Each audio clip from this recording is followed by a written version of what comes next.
Hello, everybody, and welcome in to Blue Jays Today, folks, where the plane is officially in the air. My gosh, have we seen a lot of plane jokes recently? But you know what? I get it, everybody. It's effectively plane watching season. In the next 48 hours, Juan Soto will have made his decision. He is going to be signing a contract, and we are going to know where he's going to be playing baseball for potentially the rest of his career. And good news for us Toronto Blue Jays fans is that we are absolutely one of those top finalists, one of those top suitors. So we got some big-time updates about Juan Soto. We were actually live earlier today, like 12 hours ago, less than 12 hours ago, and there's been so much stuff between then and now that has come out about this situation that we're going to talk about. Also some news surrounding some former Toronto Blue Jays, happy and also kind of sad, which we're going to break into. And of course, we're going to be taking your questions as they come. We'll be also answering some stuff from the mailbag.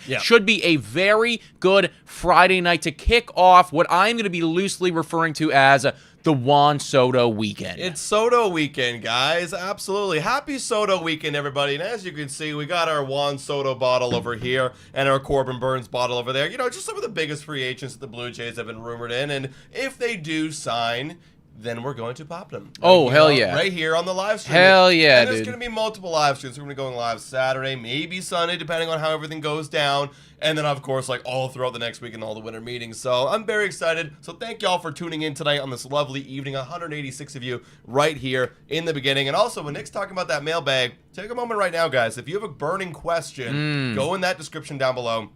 Click that link. It takes you to a Google form. Fill it out. Just ask your question there. We'll get it, and I can put it up here on the screen. So if you have a burning question, go ask it away. Yeah, absolutely. We got people in here saying Skywalk, I feel like he might sign tonight. It's not unthinkable, everybody. Like, it's really not impossible. We are in the end game now. Before we hit up some of the recent updates, if you haven't already done so, please hit that like button and subscribe to Blue Jays Today. We're like 20 subscribers away from getting to 27,000. Oh, my goodness. Which would be really cool if we could, in fact, hit that tonight. So if you haven't already done so and you've been watching this content regularly or just found us, hit that button. It would help out the boys a lot. Yeah, like we've been chasing that 27K, man. It would be super, super dope. You guys know, if you guys are OGs here, 30K has always been the goal. Ultimate goal since day one. Like literally, when we first hit 1K subscribers, 30 was like that iconic We're just like, we just got to do it 30 more times. Yeah, so. 30 more times. Let's go, guys. So, guys, hit that subscribe button. It's a bit longer than expected, but we're slowly getting there. Grind is real, everybody. So let's get into it. Yeah, let's flash over to the biggest update of the day, everybody. Jon Heyman, he was on, I think it was MLB Network, and he was talking about just everything Soto, everything free agency, and he dropped what I would refer to as being a pretty big Heyman bomb here. Right. He was saying that every team that is in the mix right now, other than the LA Dodgers, so that's the Mets, that's the Blue Jays, that's the New York Yankees, and that is the Red Sox. Shout out and thank you to the person that just subscribed.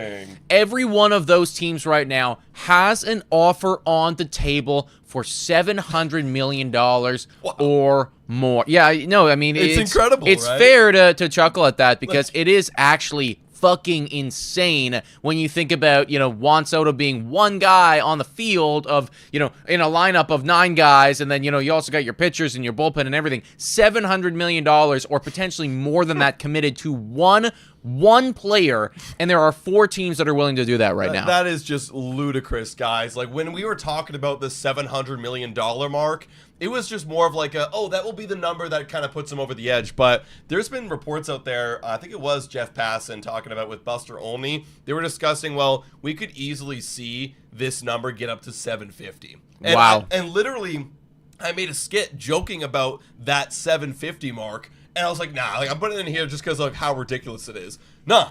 Like, for Blue Jays, for example, if they want to win the sweepstakes, it has to be 750. It feels like, and I don't even know if that's enough at this point. Well, right, because, you're getting to that point of ridiculousness where, before, if you had maybe only one other team that was, like, in the mix here at $700 or more million, then maybe 750 would be okay, maybe you could do that. But with 4 other suitors, are you telling me that one of those guys isn't going to be willing to come and match you? Oh, maybe you cut out like the Red Sox, maybe you cut out the Yankees, but Steve Cohen, like, he sees the finish line just as much as we see the finish line here. We're 48 hours away from this guy deciding where he's going to want to go.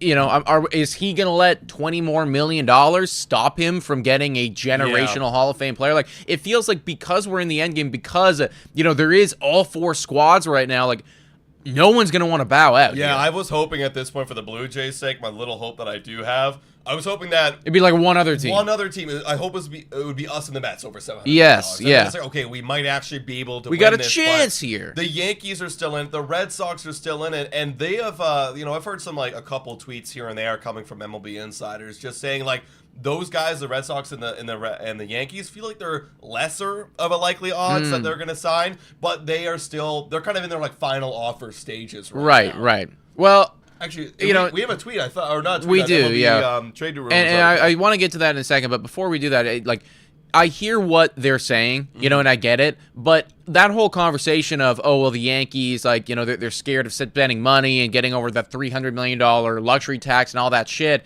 I mean, that's bull. Right, because they're already here at $700 million. They're in that conversation. So I think anybody saying it's they're not really in the race. They just went to a World Series with this guy, and they're offering him $700 million. So I'm not discounting the Yankees or even the Red Sox for that matter at this point. No, not at all. Right, and again, kind of circling back. Red Sox are hoping for an additional meeting with Soto. This came out yesterday. It was last night that it came. It kind of got swept under the rug because there was so much other stuff that was happening. And we have a couple other kind of news later on in this podcast, other than Juan Soto, guys, that we're going to bring up about the Toronto Blue Jays, because it all is getting swept under the rug right now. It's just Soto everywhere. But this one got swept under the rug, and it's interesting because they basically, to sum it up here, they told Juan Soto, look, whatever offer you get that's big and then you think you want to take it, come to us one more time and let us know your price tag. Yeah. And we'll see if we can match it. So it feels like it's at that point right now, like teams like the Red Sox and even the Yankees are hurt as well, that they're having one last kind of final offer. Now, I think that Yankee one was actually discredited. I think someone actually came out, whether it be John Heyman, and said that never happened. But either way, it does feel like we're at that point right now where a couple teams are going to have one last final chance to offer to try and beat, and if they can't, then they're out. Well, and listen, I get it, right? Like, this is I do this shit all the time, and when we're playing fantasy sports, I'll tell a guy if I'm ever interested in trading for a player, I'm like, come to me last. Come to me and I'll match it. I'll match that offer. Yeah. I'll do whatever, right? And obviously you get a big advantage if you're the last person to talk to said individual because the number is, $730 million, and if I bump it up to $750, then he'll sign right here and right now. Yeah. And of course, if that's on the table, I'm going to do that, right? So of course the Red Sox are going to ask for that. I would anticipate that a lot of teams are asking Juan Soto for that final meeting because you do get a competitive advantage knowing where all the other squads are at. However, they were also discussing in that article that from a Scott Boras and a Juan Soto standpoint, it might be more beneficial to them to keep some of these teams in the dark and to keep them them anxious a little bit. Like you're playing on their emotions right now, but you have the timer ticking down to Sunday night. They know when the deadline is, and they're all obviously hearing all these rumors, and they're probably even more connected than what we are connected right now. They're hearing even more about what other teams are offering. I'm sure the anxiety in those buildings right now, it is very high. Yeah, I heard on MLB Network the theory, or not the theory, but the speculation right now is that Juan Soto, when he does make a decision, he's not going to like we've been coming to assume that he's not going to knock off a team and say you're now gone and now it's you guys, because he still wants to keep the bidding war up, exactly, because that doesn't, from his standpoint, that actually doesn't make any sense, right? Why would you ever knock out another squad? No. Even if they were offering, let's say the Yankees were offering $500 million, right? And they're not really competitively in the race at all. Well, Boston doesn't need to know that. Exactly. So Boston doesn't need to know that their offer is, $200 million less than what they're, they just need to, be thinking in their brain, well, maybe Hal Steinbrenner's going to beat us out again, and I don't want to have that happen. Well, even think right now, that report that just came out, I'll flash back it for those who are coming in and just missed it, the big news, this report right here of being there are a lot more teams than just me offering $700 million. fuck, am I going to have to go even higher? Like That's the what it thing. creates. You know, okay, so that actually begs the question then, do you think that this is accurate? Or do you think that this is Scott Boras and Juan Soto maybe exaggerating just... Actually, now I'm thinking, it's got to be accurate.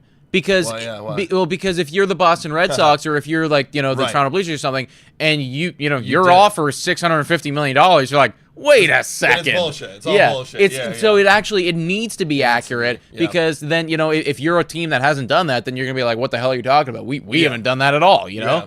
So, actually, I do think that this is accurate and all 4 teams are... That's crazy, man. This is insane. This is a wild time that we live in. I know it is, man. Man, to think that last year when we heard that $700 million or that dollar amount go to Shohei Ohtani, we were both blown away by that number because we were thinking 600, maybe 650. 700 was crazy. We're at 700, and he's like 48 hours or if not more away from signing. That number literally could be 800. We weren't thinking 700. Yeah. It could be 800. No, I know, man. And when this offseason first started, even when the first conversations of Soto hitting free agency started, the word on the street, like at that time, it was like, oh, well, maybe he could get 450 or maybe he could even push 500. Oh, man. And like, so, I mean, shit on Scott Boras all you want, and I get it. Like the guy's, he's kind of slimy, kind of a bit of a snake, and don't love him either. But his method works because, a year ago, no one would have even, like, if he would have come to the table and said, we want $750 million, they would have laughed him out of the room. And now that feels like the going rate, maybe even bare minimum. Yeah. No, it's insane. It's insane. So we gotta hope, man, that, now transitioning to the Blue Jays, we gotta hope that, they still stay in it, they still stay competitive, but... Man, like if we're waiting, like I feel like we gotta be starting to get on some other guys right now. We haven't heard any updates about like other kind of like bigger guys that the Blue Jays have been in on, like Corbin Burnes since yesterday. We gotta hope that the Blue Jays are still sticking with it because I don't want to get super distracted right now. But I do appreciate that he is signing before the winter meeting so that we can actually get some other moves kind of done. No, I think that, yeah, exactly. Like I like what's happening here, and it is funny that Monday is December 9th. That is when we did the the whole Shohei Ohtani debacle came about in regards to the plane tracker and everything like that. So it really is like a full circle moment where all the stars are aligning. Yeah. However, the benefit this time is that we are going to be entering into the winter meetings hopefully before he signs, and I believe last year that was not the case. No, I think it was like a few days after. Yes, yeah, exactly. So like you'll still have time to pivot, and they are looking at a lot of pivot options. We brought up Corbin Burnes earlier, but I mean, a couple weeks back, like we've forgotten about all of the other guys that were being talked about here. Like they're still in on Max Fried. Mm-hmm. We heard that they were looking at Santander and that they badly covet Santander. Yep, that's something that we haven't talked about in a really long time. I mean, Teoscar Hernandez, other than the LA Dodgers, the spot that everyone talks about is the Toronto Blue Jays, right? So they are going to get somebody big. We keep saying that, and I know some people want to bury their heads in the sand and don't want to get hurt again and whatever. But they are going to get somebody big, even if it's not Soto. However, that being said, I think our chances for Juan Soto are the best that they've been yet. Oh, yeah, so let's revisit that, actually. I wanted to bring this up because on our Tuesday stream, we had a couple of you guys, actually 3 of you guys, ask what is our percentage for Juan Soto. I think I said 5%. I think you said 10. I was... Were you 10%? I think I was at... No, I think I went to 20. You went to 20%. Okay, yeah, no, you said 10%. I said 10%. And we met in the middle at 15. Okay. So where are you at right now? Also, while you're thinking about that, quick shout out to Scott Barr with the $9.99 Super Chat donation saying, okay, Adam and Nick, I followed you through 162 last year. Thank you. Through glizzies and beers, through clown noses, you have to be able to see the same patterns happen again. I know, Ross size cheap. Listen, Scott, and thank you for being an avid follower, man. You're absolutely awesome. But we know. I mean, like, I'm not going to sit here and pretend like, oh, like, yeah, we're going to get him. Let's go. Like, we're going to do it. We're going to do it. Like, no, like, I'm fully aware. I mean, that's why we're putting out our percentages right now. I'm fully aware he's going to probably be a New York Met more times than not, right? So I totally get it, but I'm trying to distance my emotions to it so I don't get hurt. You know what I mean? Like, I'm watching it. I'm observing it. We gotta talk about it. If we didn't talk about Juan Soto and all these stuff going on with the Jays, I think we'd be like the worst Blue Jays podcast out there. Like, Yes. how could you not talk about what could be the biggest thing in our franchise history? Of course, You know what right? I mean, like, they're seriously in the mix. Actually, speaking of, I saw somebody in the chat talking about how Shai Davidi came out earlier today with a report on this. And I did read this article. He's, referring to it again, just everything, like, we're still in the mix, saying that, the murky line between legit contender and useful stalker horses provided ample reason for skepticism around the Toronto Blue Jays. However, all that being said, they remain on the short list of teams vying for the franchise-altering slugger services, according to an industry source. So we are right there. And Shai Davidi, he has been notably not pushing back against this, but very skeptical that the Toronto Blue Jays are going to be in on this. Like, he's always been saying it's a long shot. Right. So when you have, that guy coming out and reporting, like, no, they're still very much in this thing on the short list. Like, this is a real possibility. Don't buy the jersey yet or anything like that. Don't track the planes. You'll be setting yourself up for failure if you do that. However, don't be shocked either if Juan Soto does, end up being a Toronto Blue Jay in 48 hours from now. Yeah. To answer your question about the percentages, I think I broke it down last time saying it's like, the New York Mets were at like, 40%? You said 40, yeah. Which I think is still accurate. I'll still say that they're at 40%. Maybe right now I have the Toronto Blue Jays at like 25. I don't know if we're that close to the Mets, though. I think we're still at 20%. I think 1 in 5 times he's going to be a Toronto Blue Jay. I would say I would creep it up a little bit because I said 10, right? Hey, shout out to Dave Popes, 8-month member. Let's go. We'll read your comment in just 1 second, my man. I think I'd throw us up to 15.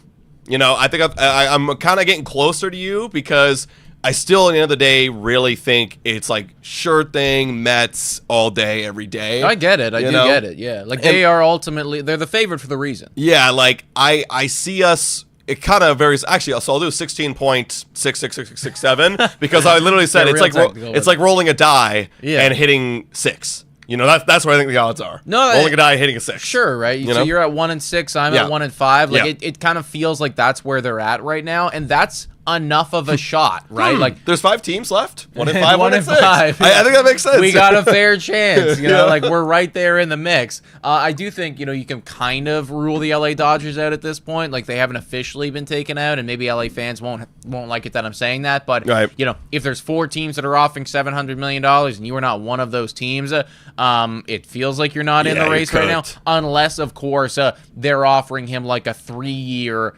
$300 million deal, and they're just like, let's go win 3 back-to-back World Series together, and then you can get paid again. That'd be actually then big it's brain. like, okay, well, maybe he'll go there. All deferred money, Yes, actually, literally. Although I did hear that like he doesn't want to defer his contract. Like he wants to get all paid, no deferrals. And so to his right. fair, I mean, like, it is actually, it's just beneficial to get the money now. Like, it's worth less in 10 years or 20 years or whatever. Shohei Ohtani's just a great guy. Oh, yeah, for sure. Also, Dave Popes, going back to that, thank you for being a member for 8 months, guys. If you want to be a member, go check it out. I think it's in like the super chat area. We appreciate all of our YouTube members on this channel.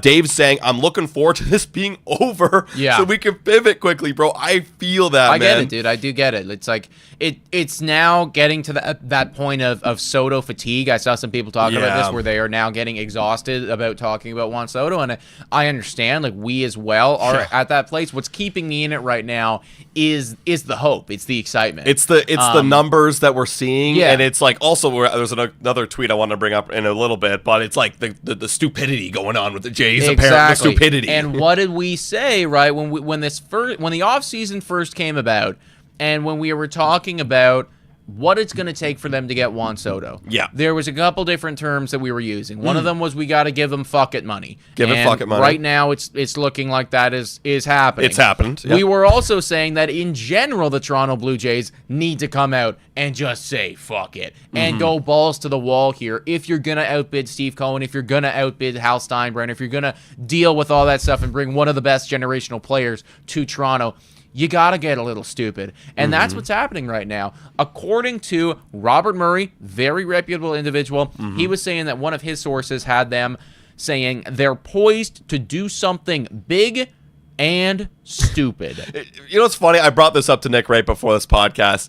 If it was, let's say, the Dodgers or the Yankees, and the word on the street was they're about to go and add a lot of people. Like, hell, Steve Cohen a few years ago when he was adding a lot of people.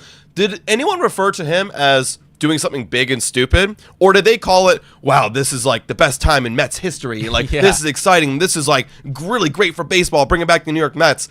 No, it's probably more that. But because it's the Blue Jays and we're a 74-win team, it's like, no, it's something stupid. Why are you spending money? Because we're trying to win games. You know what? I hear you, and I do certainly think that there's a lot of anti-Canadian bias out there among these MLB insiders and reporters and all that shit. That being said, though, I tend to look at this stupid as a good thing. I do, too. Yeah, like, we are doing something big and stupid. If being stupid is throwing out $800 million to for one of the Juan greatest Soto, players that we've seen in the last 2 decades, then I'm an idiot. Big idiot. Literally, man.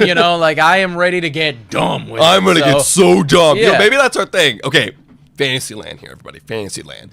We get Soto, $800 million. Everyone, all the reports are like, why would the Blue Jays do this? They don't have a bullpen. They don't have this. They don't have that. You know what our new slogan is? Big and stupid. Big and stupid. Big and stupid, like all over the place. It was hashtag next level a couple years ago. Then you had hashtag to the core. Yeah. Now it's hashtag big and stupid. Yeah. Look, like last year we had a hashtag bad for baseball, which actually turned into its own baseball channel. Now our hashtag will be big and stupid. Big and stupid. The spin-off channel of Blue Jays today. Listen, man, if that is the mentality, right? If that's actually the mentality in the room with Edward Rogers and with Ross Atkins and Mark Shapiro, then I think we have a chance. Yeah. Seriously. Yeah, because that is what it's going to take.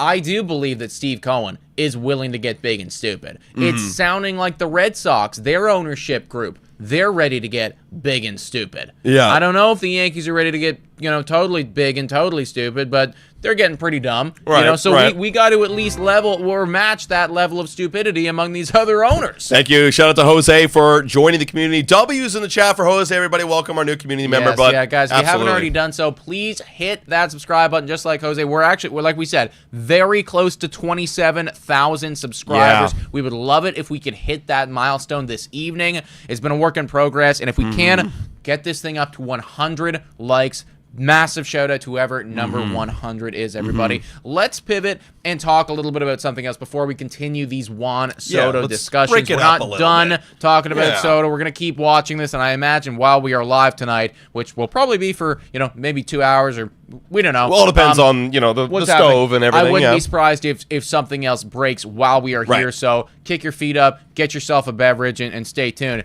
Let's discuss Danny Jansen a little bit, former Toronto Blue Jay. There was some hope and optimism after trading him away at the deadline to the Boston Red Sox that, he's on the last year of his deal. Toronto Blue Jays, yes, they have Alejandro Kirk, but, we still do need a catcher, and everybody in that building loves Danny Jansen. I still remember this very vividly. One of the first times meeting Blue Jays insider Keegan Matheson, he went on a long tangent just talking about how when he's at spring training and when he's in the building, no one's putting in more work. Nobody's doing more for the Toronto Blue Jays, not even just on the field, but off the field as well, than Danny Jansen. And he was just talking about how valuable he is. So there was a lot of hope among Blue Jays fans that, this offseason, you're going to bring him back. That didn't happen. Yeah, you'd think that value he brought was worth at least $8.5 million. And look, I think last offseason we started talking about it a lot where we were like, well, there's simple extensions you got to do as an organization. And we truly thought here that extending Danny Jansen was one of those. And it never happened, right? We all know he got traded away. And then he goes on a 1-year deal to the Rays. That's per Mark Feinsett. It's been confirmed. And Danny Jansen will be wearing Tampa Bay Ray colors this season. And I mean, excuse me, I started to accept it he wasn't going to come back once I started to realize, when they were asking Ross Atkins and Mark Shapiro, not like we can really hold their words to any weight. They don't really have any weight to it. Yeah. But still, when they were talking about how they don't really see a problem with the catching, is when I started to actually realize, okay, you know what? Maybe they move on from it. You still got Kirk, who played a little bit better at the end of last year, and maybe this is one of those things where we just don't have that elite catching duo like we had in the past, and it was time to move on. That is going to be the case, right? Like a couple of years back when you had Moreno and you had Kirk that was coming off of his all-star season, and you had Danny Jansen, who, could very rarely stay on the field, but when he was on the field, the slugging was up there with Trout and Harper and all these guys. It looked like, holy shit, we are stacked at the catching position. Now, after you trade away Moreno, which I know we could go on a tangent about that again, but after you do that, and then Danny Jansen, he leaves, and now Kirk falls off. Like, it is, in my opinion, an area of need. Yes, there are other areas that the Toronto Blue Jays need to address first, like the bullpen and hopefully getting Soto and, everything else, but I mean, are you comfortable walking into the season with Alejandro Kirk being like the number one, like no real backup behind him type of catcher? Is that what we're doing? Like, here? I mean, if you're thinking about our catchers in the past, you'd be like, yeah, I'm not uncomfortable with that. But when I look around the league, I mean, most teams only got one catcher. One true guy that's been with the organization for a while. Kirk's been with this team. Will now be his fifth season? He'll be with the team. Sixth season. In 2020, he got called up. Yeah. Wow, okay. So he'll be his sixth season. So it's like, I mean, he's been here for a long, long time. And defensively speaking, he performed a lot better. And I don't need a lot of offense coming out of I just need enough offense. I'm hoping Kirk has a little bit of a bounce back. I think he played a little bit better at the end of the year last year. Look, we got to go get the offense elsewhere, right? I mean, whether it be through an outfielder, corner outfielder like a Santander Hernandez, whether it be like a third baseman or a Gleyber Torres second baseman or Ha-Seong Kim, we got to find that production elsewhere right now, and then maybe somewhere down the line we can readdress that issue somewhere, right? Yeah. I'm not thrilled about it, but I'm not like this is a serious problem because at least we have a guy who's familiar with the pitching staff and can, as we know, carry the team a little bit. Yeah. Yeah, no, I do agree with you. Again, like it'd be something that I'd love us to address, but just a luxury that I guess at this point we don't have. Just don't have that. There's too many other things that need to happen, right? Like if there was this year's version of Juan Soto, but in catching form on the free agency market, I'm sure we'd be in on him. Yeah, absolutely. But sadly, that's not the case, everybody. So we're just going to need to supplement that offense, I think, elsewhere, right? If Kirk is going to be that defensive first catcher, I'm fine with that. If he's, and I'm a Kirk lover, right? I love Kirk. I think that, he does have potential to get better with the bat. But if not, then, I want him batting eighth, and I want it not to matter because we're going to have other guys that are scoring runs. Remember when Alejandro Kirk was batting like fourth for us? Oh, that's what I mean, right? Like that's just not, we can't be doing that. And maybe that's why I'm thinking it's like, okay, well, shit, like this is a problem because ultimately, you cannot have Alejandro Kirk batting in the middle of your order if he's going to performing like he was. Like if he performs how he did in 2022, okay, you know what? Put him in the middle of the lineup. I'm totally happy with that. But, a 677 OPS is not good as your cleanup hitter. No. I don't know what really happened. And it's funny, too, guys. Like, Kirk is 26. Like, he'll be 26 next year. Oh, he is 26 right now. 30 days into his age 26 year. Happy belated there, Alejandro. But, yeah, he's still a young guy. Like, when he had that All-Star season, he was 23 years old. Like, we all kind of forget how young this guy is. So, there's still hope and optimism that maybe one year he bounces back to that vintage Alejandro Kirk where he works a lot of walks, makes a lot of great contact, strikes out not a lot, and that'll be good enough for me. And the other question is, and this might be, or maybe even a bigger concern is, can he survive a full 162 being the 1A? That is literally another thing as well, man. It's just like I don't know if he's got the endurance for that. Obviously we could spend a long time talking about his conditioning and it does need work. Like no, I'm not gonna sit here and defend him. Like that's something that needs to get better, right? You gotta be able to perform at a very high caliber for 162 games and especially as a catcher, that is extremely taxing. Yeah. And now you don't have Danny Jansen to fall back on. Yeah, right. So obviously we do need a second catcher. Somebody. But it's gonna have to be. I mean, someone was saying in the chat like Swervin sucks. I'm like, it's like gonna be a Swervin, a minor league pickup. Are we doing Heineman again? It's gonna be like a Heineman type. We seem to love that guy. Yeah, just throwing money over there. Like just a purely defensive, I catch one every 5 games type of guy, and that's unfortunately what's gonna be. But that eventually will catch up to you if Kirk's catching 5 days a week, right? Let's say it's 6 games a week. He's catching 5 of them. Like that's gonna really start to catch up, and those knees aren't gonna last that long. Yeah, Let's move on and talk a little bit about this thing called Polymarket, everybody. I wanted to bring this up because this is something that's going around right now on Twitter. Earlier, we were talking about our percentages. And by the way, if you guys haven't put in your percentages as to where you think Juan Soto is going to sign, let us know in the chat right now, everybody. I'd love to read some off and just see where you guys are at. But Polymarket, I was just looking it up while we were talking about that.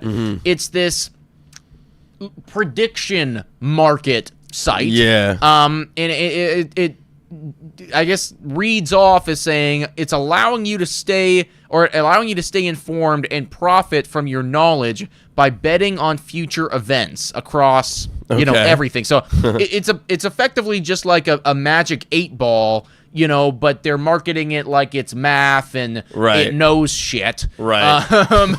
Look, people are looking at Polymarket right now, and of course, because it does a bunch of stuff, it's got the Juan Soto stuff and everything like that, and right now it has the New York Mets at a 78% chance to sign him, and the Toronto Blue Jays are down at it's like less than 1%. 1%. Yeah. Now, it got the presidential election right. However, there was a lot of people that got the presidential election right. You could flip a coin. You actually could have flipped a coin, and there was again like a lot of people thinking that the outcome was going to be the outcome. I don't know if it got all the states right, or maybe it got all the swing states right. Then you can give it something. Good, but apparently, according to Polymarket, New York Mets are heavily favored. Take this with a grain of salt, guys. Yeah, I really don't know who decides these percentages. Like, who decides these percentages? Algorithm of some kind. Like someone. But then what does the algorithm have? What does it include? Like, how does it? Like, I feel like there's got to be some sort of human element to it, right? Like something like that, some sort of lines. I don't really know. If someone else knows this better than us, let us know. But and like the algorithm, I'm looking at it right now. It's a wild site. The algorithm for politics has got to be different than the algorithm for sports, right? The algorithm for sports has got to be different than the algorithm for pop culture, right? What the hell? This is an insane site, dude.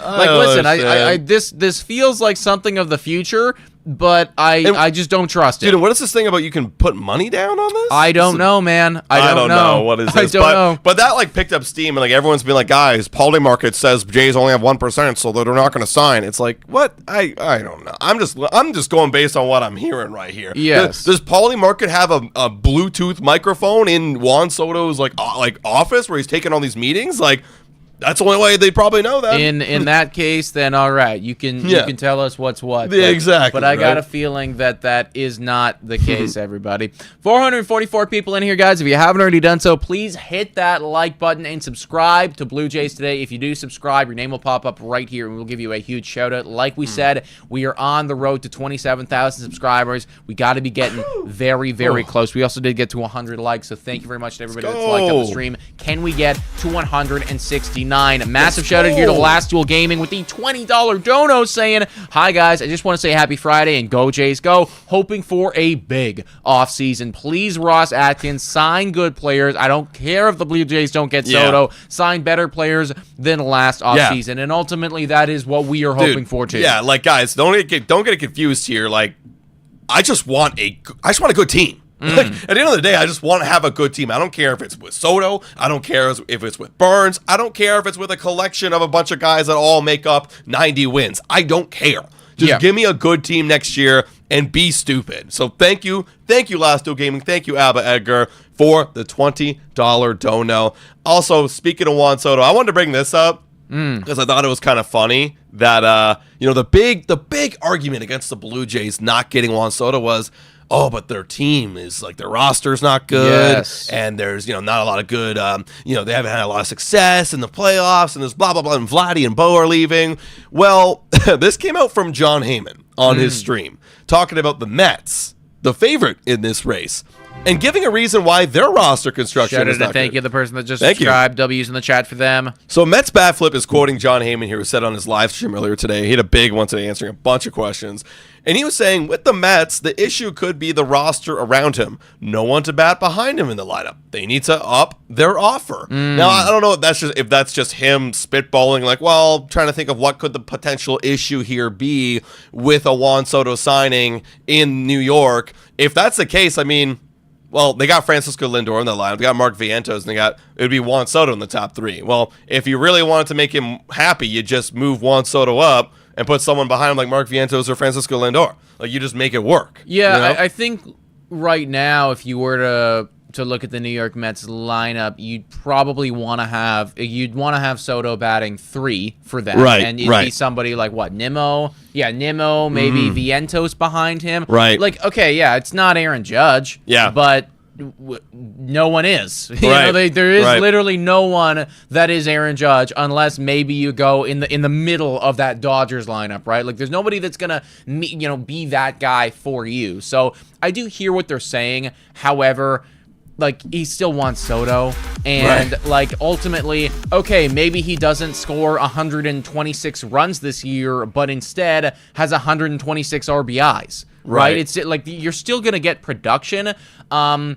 I love that this is the narrative that's happening now, because if this is true, then great. Yeah, point out the problems of those guys. Like, stop pointing out our problems. Exactly. Like, sure, like, there's lots of stuff wrong over there. That's awesome. Yeah. But I don't think it to be as big of a roadblock as maybe they're making it. No. Like, they'll make it work. I mean, here, Patrick Mahomey. I love that name, Mahomey. That's hilarious. Yeah. Patrick Mahomey with $2 super chat. Speaking of this exact topic, saying Heyman also said if Soto signs, Alonso is back. Well, there you go. I mean, if they do that, I mean, that would be wild from Steve Cohen. That'd be an insane lineup, like, that's exactly. That was, again, like, we watched the Mets do this a couple years ago, but if they do bring Alonso back and they do bring in Juan Soto, I don't know how you don't look at that team as a top 5, maybe top 3 World Series contender. Yeah, no, I agree. Also, I saw someone in the chat here just saying those champagnes are never going to be open. Believe that? Well, hey, listen. if it's not Juan Soto or Corbin Burnes, I'm just going to replace the labels. That's the thing. Look, we're very flexible. We were talking about this earlier on our previous live stream.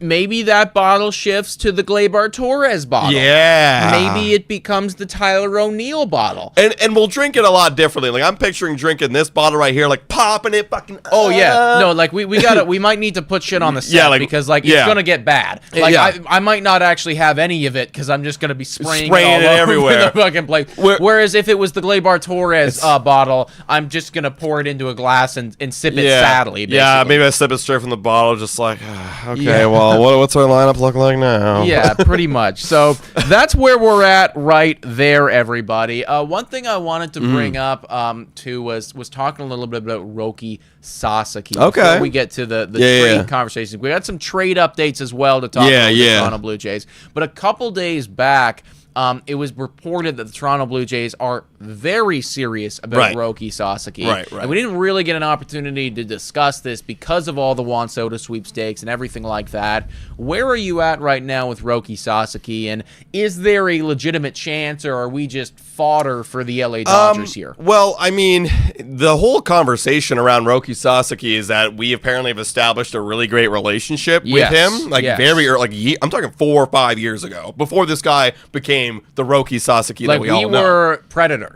Yeah, we were like, you 18-year-old kid, like, you're going to be elite, you know? Blue Jay. You're going to be a Blue Jay in 5 years, buddy. You better believe it, right? So, anyway, with that being said, like, maybe, and again, like, playing in Canada is a bit of an attraction to, a lot of foreign players, but so is the idea of playing with one of the greatest Japanese players of all time, Shohei Ohtani. So, I mean, I wouldn't hold my breath if it happened. Like, super cool, awesome. Like, again, that's one of those things where, like, everyone's gonna be like, "Whoa, what the hell?" Well, he went to the Blue Jays. Changes the game, really, for us. Yeah, because everybody else is thinking LA Dodgers. So if he went to the Jays, it'd be like very shocking. So where I'm kind of at, I'm honestly kind of at it the same where I'm at Juan Soto a little bit, where I'm just like, he's probably gonna go there, but there's hope. So honestly, like, I love to hear that. I'm looking at the tweets right now about him, but I love to hear that the Toronto Blue Jays are serious about this and genuinely, like, going after him because he is such a special talent. And to have them on a rookie deal and to have him on, potentially controllable for 6 years, like, that'd be amazing. It's legitimately insane. If he becomes even half of what people think he's going to become, holy shit, like, wow, it'd just be a crazy steal. So that'd be amazing, literally franchise altering. However, all that being said, I just don't know how you don't go to the Dodgers if you're Roki Sasaki. The greatest team maybe assembled since I've started watching baseball, in like maybe the greatest team that's been assembled in the last like 20 years or something like that is coming off of a World Series win, that has 2 of, the best players to come from Japan in, again, like, maybe last ever, decade, but like, like, last decade for certain. They want you. and they're going to give you every possible reason to come there. They're going to market the shit out of you, and they're probably going to win one or multiple World Series while you are around. So, I mean, listen, if you can cook Ross Atkins and find a way to convince him that we are better than that, be my guest. Yeah, please make it happen. Also, big shout out to Absolute Dan for being a member of this YouTube channel for 4 months, saying even if we miss on Soto, there are a lot of pivot options. It just depends on Ross Atkins will make the deals for those players. I want this to end. And hopefully soon, guys, if it ends tomorrow, Sunday, Monday, whatever, the whole Juan Soto sweepstakes, I think right after you're going to see pretty quickly some following moves, right? Like we've already been in discussions with guys like Corbin Burnes and Max Fried and other players like Santander.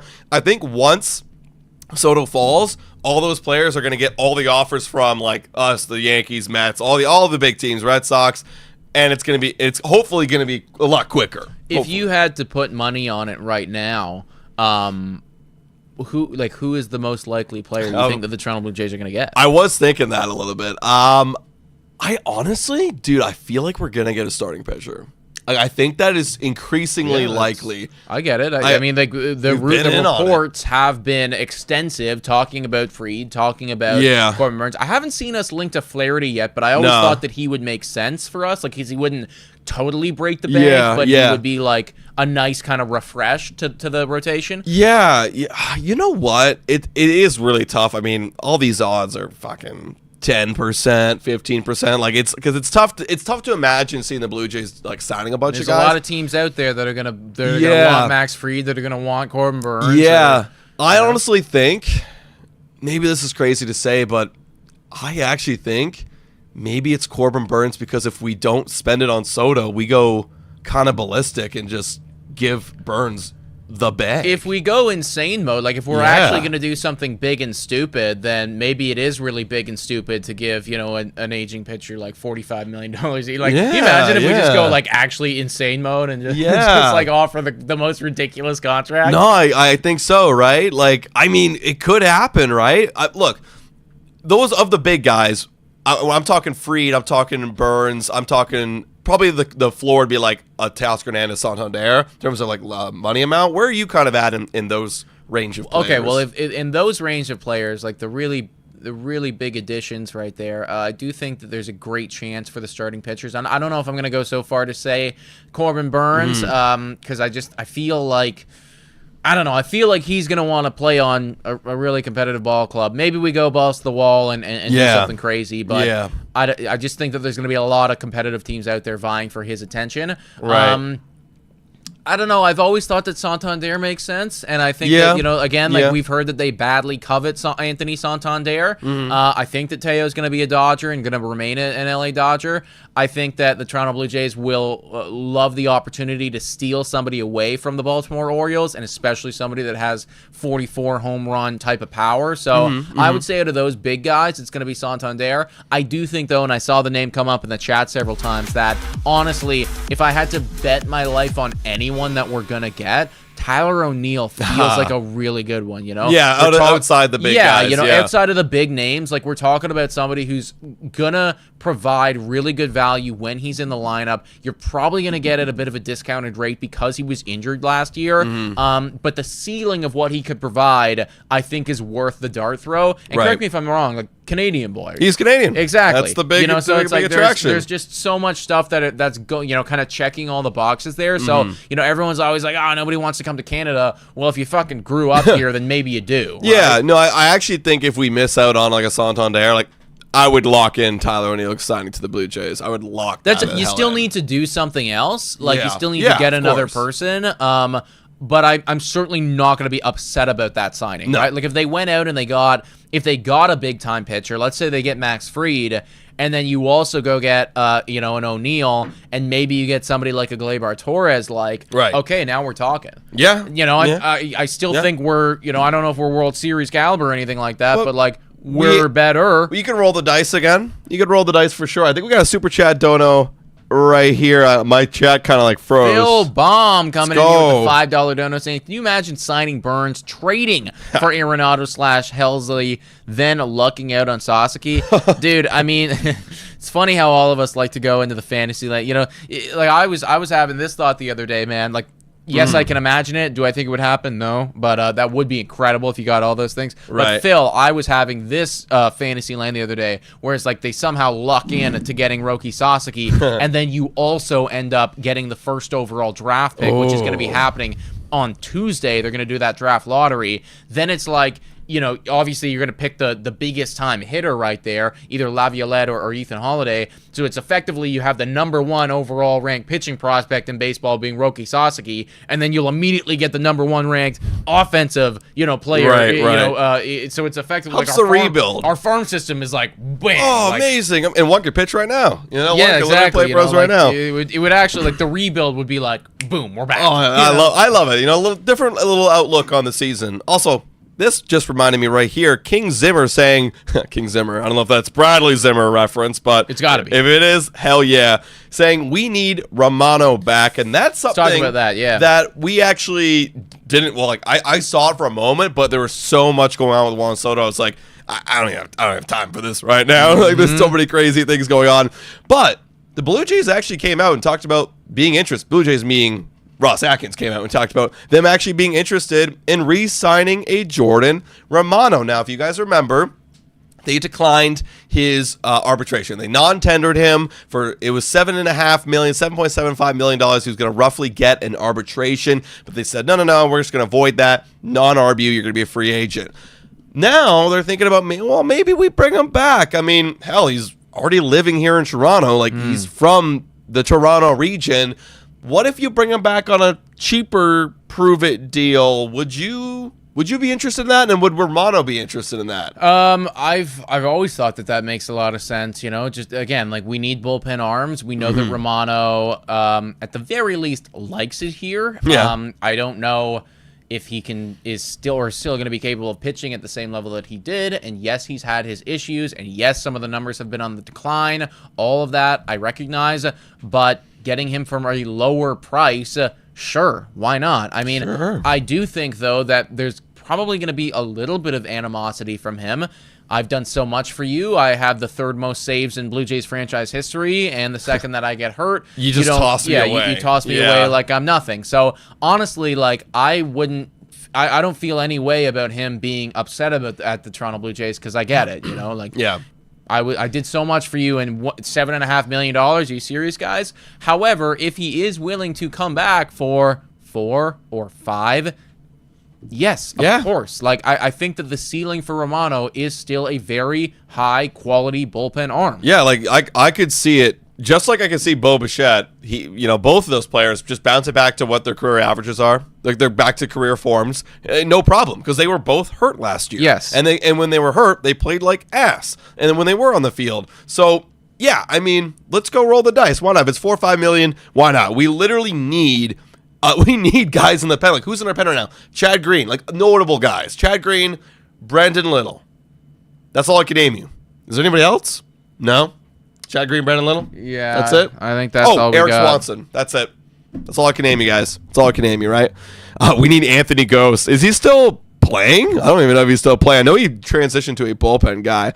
Also, we got just a random question in here from Super Dan Cab. I did see this today that reminded me of your question, saying, do you think the Jays are done with Alec Manoah? Alec Manoah is throwing on grass now. Everybody is outside throwing the baseball around. It is. Yeah, actually, I'm going to pull it up right now. He posted it on his Instagram.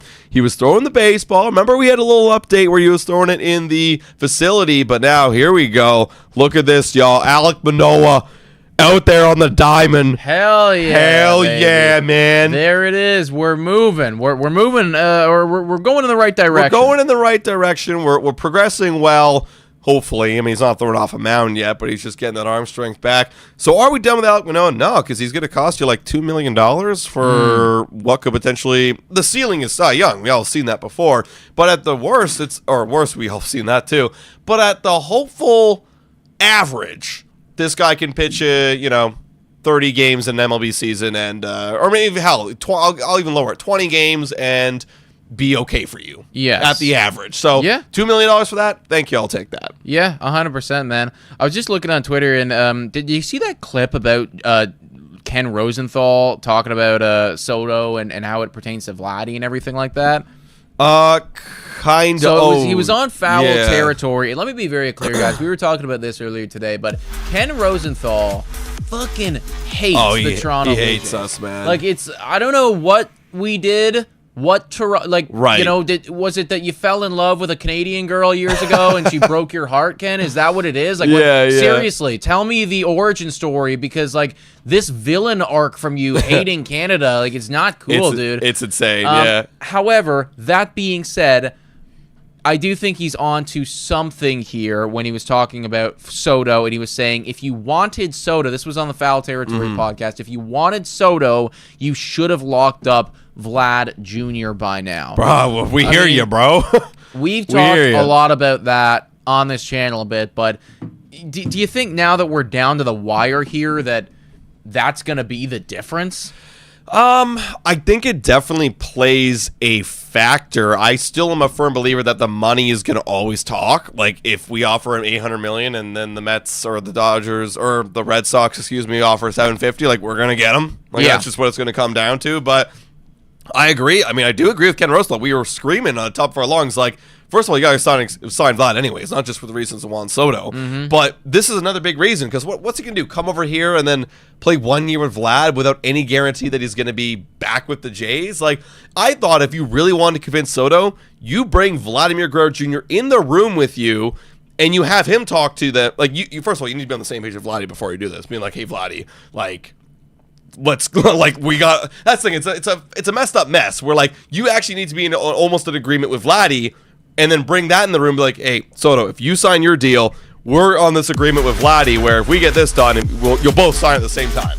You know, or some shit like that, and it's like amazing. Like, it needs to be that level. That's what they needed to do, and it's a lot to ask for, but it's going to take a little bit of a hit, but that's why it's going to cost like an extra like 10, 20 million more dollars. It's going to be a lot of money, right? But I do agree with you too. It's like money talks. Money's going to talk. Money's going to talk at the end of the day. And I'm sure like from Soto's perspective, he'll make it work. Massive shout out here to Chris for that $19.99 dono, and also to the 415 legends that are still watching in the chat. Everybody, don't go anywhere. We're going to be answering your questions very shortly and covering everything else that hopefully breaks this evening. Also, we're going to be live again tomorrow, and then potentially, if this thing's coming down to the wire, it might need to be a big live stream on Sunday. We don't really want to do that because Adam's got a big time football game. However, I'll put it on the side. I'm putting it on. If Juan Soto is, between the Blue Jays and the Mets, we gotta do what we gotta do. I'm gonna do it. Yeah, no, don't. And during that stream, I'm gonna be like, oh my god, something's going on here. What's going on here? I want to be like so frantic, guys. But it's gonna be a good one, everybody. So stay tuned. We got a lot of content on the way, so that is why you gotta hit that subscribe button. Chris right here though saying fingers crossed for a top 2 draft pick on Tuesday. Big La Violette fan. The Jays need a left-handed power bat in the worst way, and there is nothing in the minors at any level. Couldn't agree more on all of that, dude. Again, that first overall draft pick, man, really could be a franchise changer. We've been talking about the farm system for a while, just saying that it's not good enough. Ever since the Guerrero and the Bichette and the Cavan Biggio came up, there hasn't been that many guys coming from the prospect system that has made a massive impact. Whereas you see around the league, how do these teams continue to be good? They get rookies come up. Who's Luis Heel? Rookie of the Year, came up for the Yankees, helped them make it to the World Series. We need guys like that. Getting the #1 overall draft pick would help you. Well, they also need to draft well, but they need to develop well, too. That's a huge problem in our system. Like, it's not like we haven't drafted talented guys in the past. Like, we've done it, but we can't develop anybody. And we keep trading them away, too. And granted, like, I understand why we traded because we were going all in, but, like we have such crap development, and we've just started making firings in our system now. Like, I mean, there's teams out there like the Houston Astros. Like, they never had the top pick ever.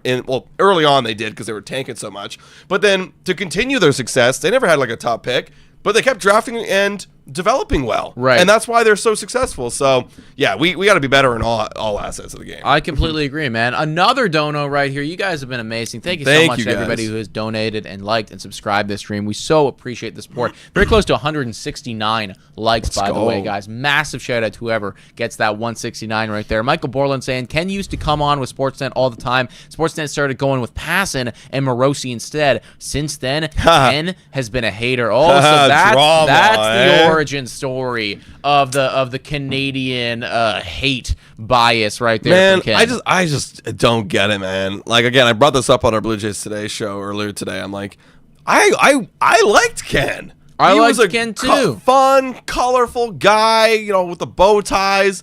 And then he just started being a hater. Remember in the playoffs this year, too? He was, like, hating on the Padres as well. Oh, yeah. And they were literally like, well, get the hell out of our dugout, bro. Like, we're not... literally, he was calling them, like, clowns and peacocks and punks and shit. And then, and they were like, yeah, sorry, dude, you're actually not going to report on us anymore. Yeah. Which is totally fair. Yeah, like why... God, like, damn. Yeah, dude, like...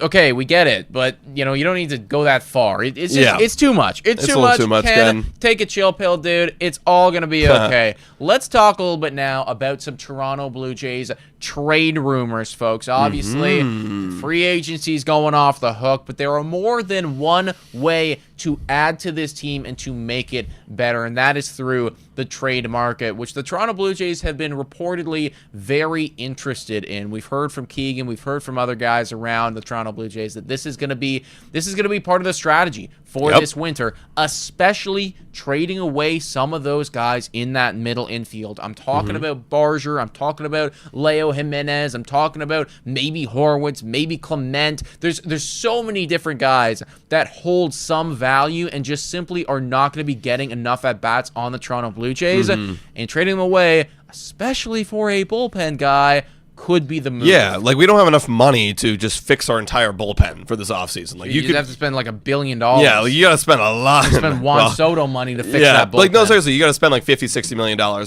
a year, like for average annual value to fix this bullpen, and that's just not going to happen. So you got to get a little bit more creative. Use the assets that you got. Maybe trade, because here's the thing: all the guys out there on free agency right now are older veteran guys. Maybe you got to get a little more creative and trade away some of your younger guys in the middle infield for some younger guys in the bullpen. And one of those guys, and shout out to Thomas Hall right here, who has it in here, saying, yeah, a little pre-winter meetings nugget. Blue Jays have had trade discussions with several teams involving relief pitchers, multiple sources said. They also remain active in the free agent market, too. Okay, that's great. He brought up Ryan Helsley and Devin Williams, are two arms that they've expressed interest in. Now, we all know how great those guys are on the Brewers and on the Cardinals. However, he also says he believes that Camilo Duvall is another right-handed, or I keep saying right-handed pitcher, relief pitcher on Toronto's radar. Lots of logs on the fire, it appears. So they're looking for someone to go grab. Now, Camilo Duvall, if you're not familiar,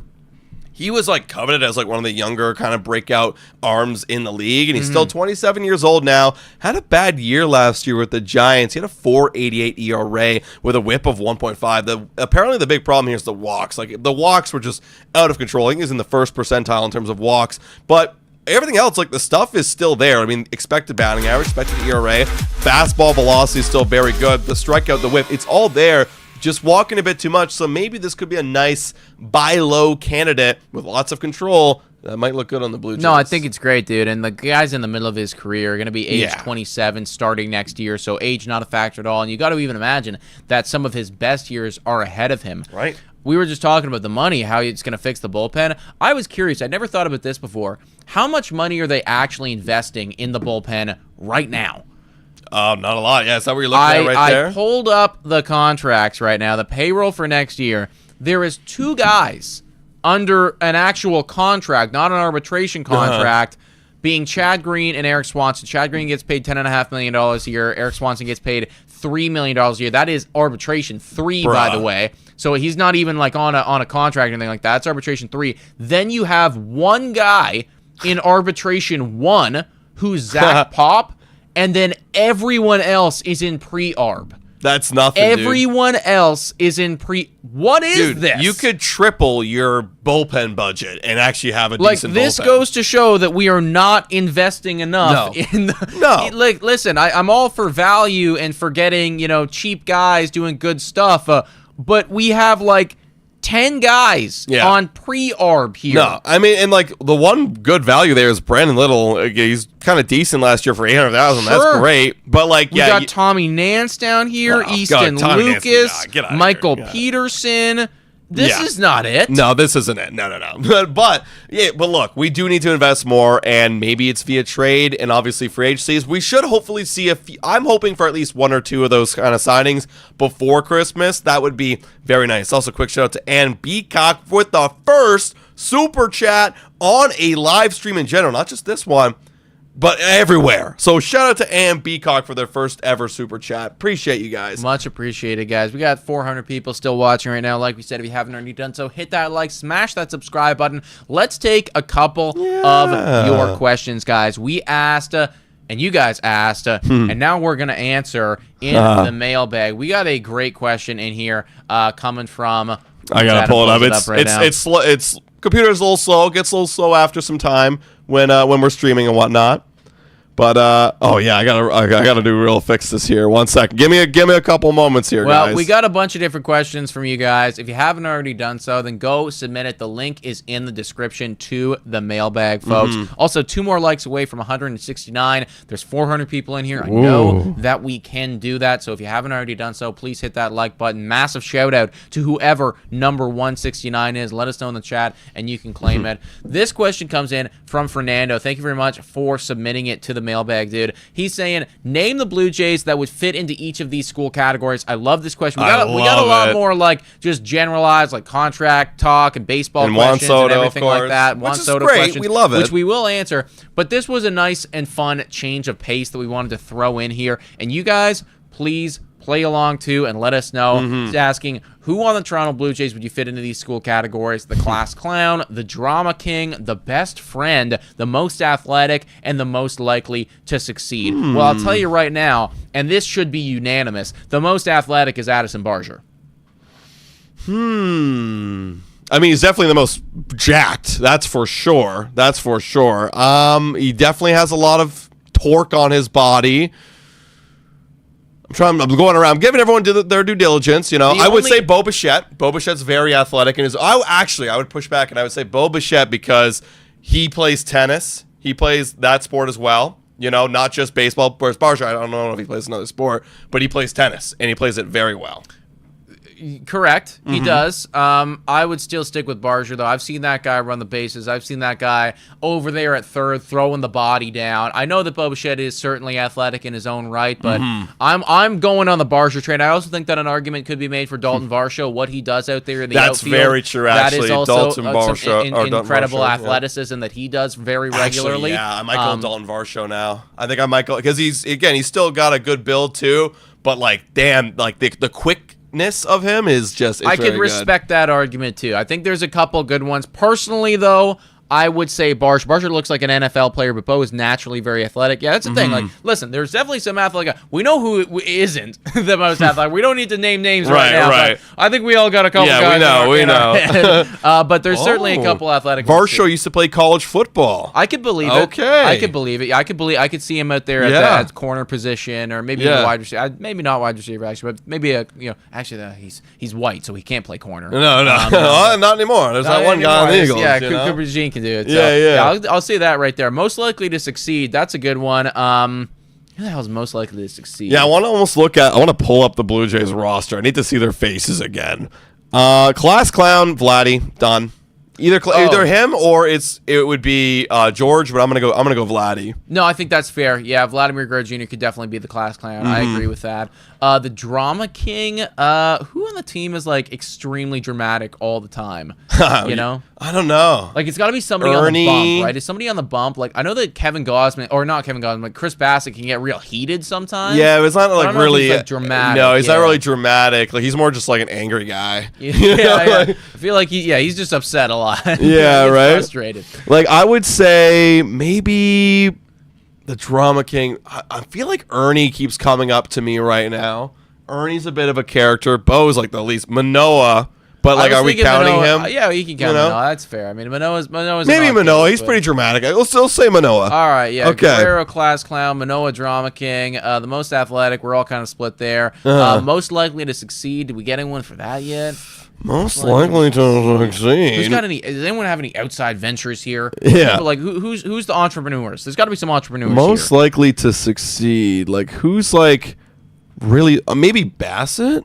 Maybe. You know, he's pretty smart. He's got his own, like, hunting thing, farm thing. Yeah, motivated guy, motivated for sure. Maybe Chris Bassett, I would say. I mean, because, again, he's not, like, the most talented guy, but he got here because he's very smart. I'll go Chris Bassett. Right. I'll go Chris Bassett. And then, what's the last one here? You got the best friend. And Focal best Place friend. is saying that the bestie is Springer. I could see that, actually. Springer. That's the one I'm going to go with. He could be everyone's friend. I could see that. I could definitely see that. All right, great question in there from Fernando. Dude, thanks. Again, man, like, we love to talk just, like, generalized trades and, contracts and all that stuff. But it is fun to get a change of pace occasionally. So thank you very much, Fernando. Also, I did think I see somebody say that we got to 27,000 subscribers. So if we did, shout out and thank you to everybody that has subscribed to the channel, guys. You guys are awesome. The goal is obviously 30. I don't think we're going to get there tonight. But stay tuned. It's going to be one hell of a weekend for Blue Jays today, I imagine. Yes, it will be, guys. We got another question here from Kaz. This is another kind of fun, interesting one to kind of think outside the box.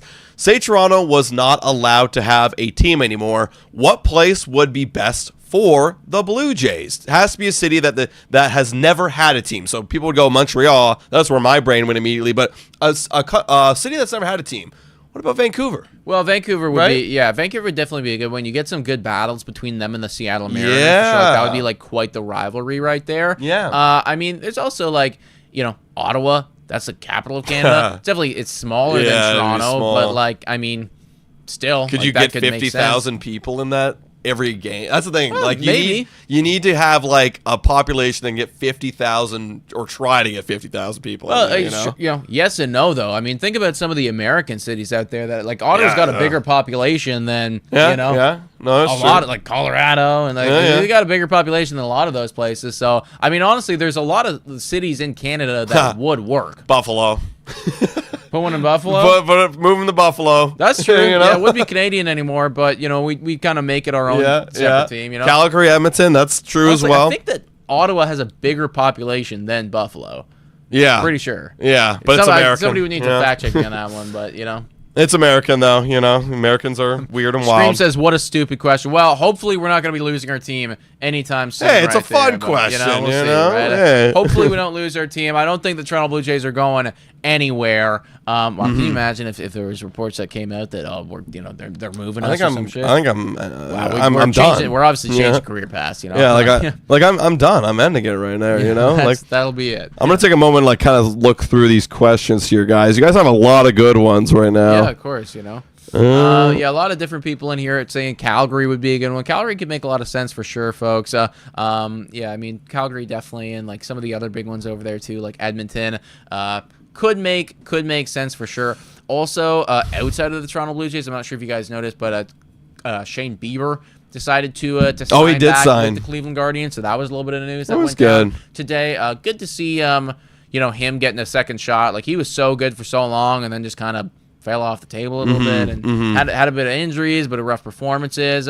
See if the bounce back is in order for him. Yeah, absolutely. I'm just gonna grab one here. Kind of, everyone's kind of on the same like wavelength right now of like Soto. So why don't we bring it back a little bit right now? And this actually was brought up. This was having a little bit of controversy online about, well, if the Blue Jays get Soto, is that means it's over immediately for Vladdy and Bo Bichette? And this question's coming from Luke, asking that exact question. If the Jays sign Soto, what do you think is going to happen to Bichette and Vladimir Guerrero Jr.? What do you think is going to happen to Vladdy and Bo if they do sign Soto? I think that Bo's gone for sure. Bo's cooked. Actually, I wonder if Bo's got a better shot then of sticking around because he'd be a lot cheaper. I don't know. I just think that Bo is gone regardless of anything that happens. Actually, again, we got to see what happens this coming year and all that stuff, but I don't buy any of the media talk about like their relationship being good and stuff. I genuinely don't think that they're cool. I think that him and the management are on different pages, and they can probably work it out enough to have him play baseball for a year. But I don't see him signing a long-term deal with the Toronto Blue Jays, regardless of Soto or Guerrero or anything, really. Where would you put even his value at right now? I have no idea. Let's say he was a free agent this year. Like, don't know. I think he'd have to sign like a 1 year prove it. 15 million, 20 million, 1 year, maybe. I don't know. Maybe it's Teoscar Hernandez kind of deal. It's like 1 year, 22 mil. Prove it. I don't even know if he gets 22 million, man. Like, again, that was a terrible year last year. I think that it would be a 1 year for sure. It's a 1 year. I don't know what the value is. I think someone will give him 22 because it's like he could lead the league in hits. He's one of those guys. He could do that, but you think about somebody like a Cody Bellinger, like he had been coming off of a better year than that, I think, and he got 27 and a half? No. Yeah, he got 27 and a half. No, less than that. I'm talking about when he initially signed with the Chicago Cubs, not the contract he's on now, but before that. What was that? What was the 20 contract? million or something like that? I think it was. I thought it was a lot more. And I think that's why, or maybe it was the first year, but his second year right now is 27 and a half. But he signed another contract with them. He did like 1 year, and then he did, I think he signed, what was it, like 3 years, something like that? Oh, yeah, 1 year, 17.5. Wow. Yeah, that's like not a lot at all. That's the thing. He didn't get paid that much. He was coming off, I think, a crappy year. Was it really? I thought he was like okay, but not great. Let's see. He was doing... Oh, yeah. He's kind of around Bo, but actually he was healthy. Right. He actually a little bit better than Bo, but he was healthy. So that's what he did that year. And he got paid $1 million. Or 1 year, 17 and a half. I So, could see something like that happen. 1 year, 18 for Bo Bichette.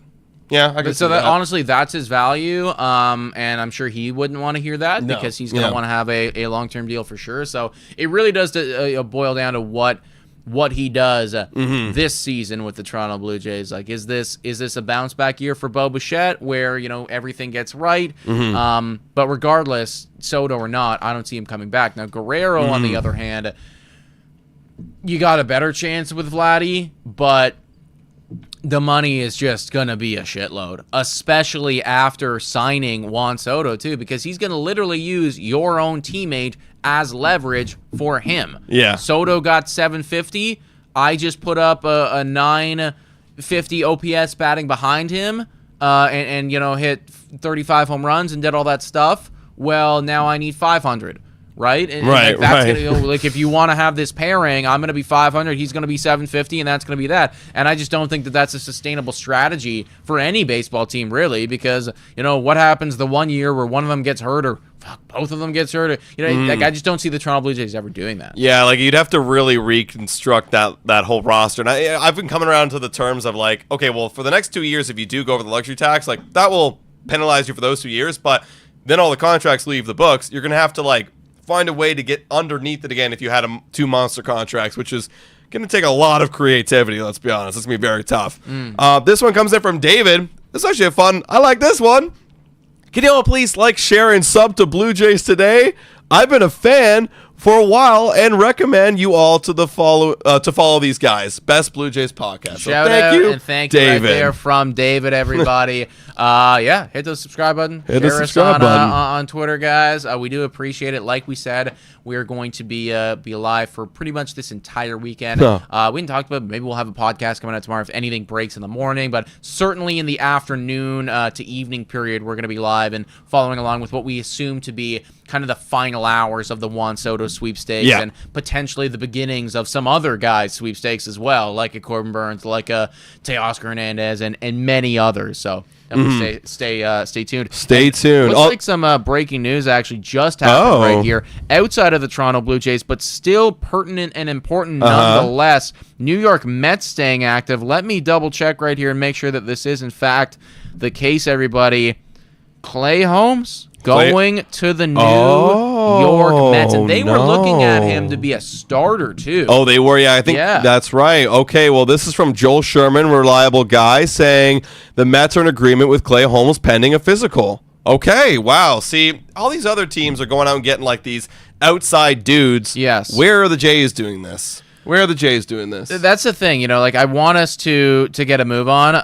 You don't need to You don't need to sacrifice the Juan Soto sweepstakes to go out and get a Clay Holmes. No, you don't. Clay Holmes, Clay Holmes is such a weird player, man. Can you pull up his numbers, actually? I saw a tweet today by somebody being like, there's a ridiculous amount of people that think that Clay Holmes is just a bad pitcher. It's mostly Yankee fans, and too. There is a ridiculous amount of people that think that. I don't know why anyone thinks that. The whip is kind of high for a reliever, though. 1.3. The ERA is great. Not great, but good. The last year. The year before, or career is 371. So he must have he had a good stretch there of 2022, 2023. Whip was really low. Then it got kind of shot back up. I mean, he's not a horrible one at all. He's definitely good. If we sign this guy, this guy's closing games for us. Yeah, which is still kind of sad. He got a 0.7 WAR last year. Yeah, he's not terrible. He's not terrible, but he racked up 30 saves last year. But I could see how people would be kind of afraid of a 1.3 whip. We get a lot of scary ninth innings, I would assume. I get it. Yeah, the guy definitely does blow the occasional save, but at the end of the day, a 3.14 ERA and 30 saves, can't complain with that too much. Yeah, whereas you look at Romano too, again, the whip is a little bit higher. 1.2 he had the year before. Obviously last year you can just write that off. That was a crappy year because he was injured. But he's a little bit scarier in terms of the whip of a Holmes than a Romano. So I could see how that would get some hearts beating, for sure. I get it. Yeah. Well, either way, he is now going to the New York Mets. Is there any update on the contract or what that's going to look like? Just not right he is, now. In fact, in agreement with them. That's all I saw was the Joel Sherman thing. I'm going to keep an eye out here and see if there's anything else. But, okay, Mets are staying active. Here we go.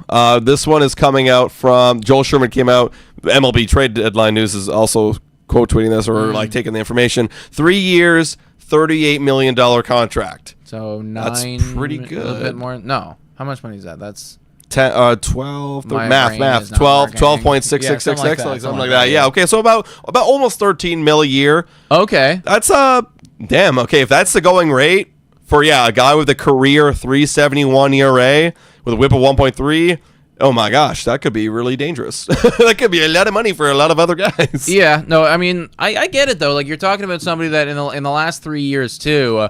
The innings pitched, he was at 60 plus innings every single season, so he's been fully healthy as the bullpen arm, and especially if you're the New York Mets, planning to maybe transition him to a starter. In the 2 seasons prior to last year too. Oh yeah, really good. I guess if you're paying him to be a starter, then it's kind of a steal. It depends on how good he is. Yeah. I like it. Again, the last 3 years of Clay Holmes have been very good. Been an all-star twice, over 60 innings, 63 innings literally every single time. So I get it. I do think that is a solid signing for the New York Mets. Yeah, and they need more starters. You got Montaz. You're just getting all the Yankees. Montaz. You got Clay Holmes. Yeah. Okay.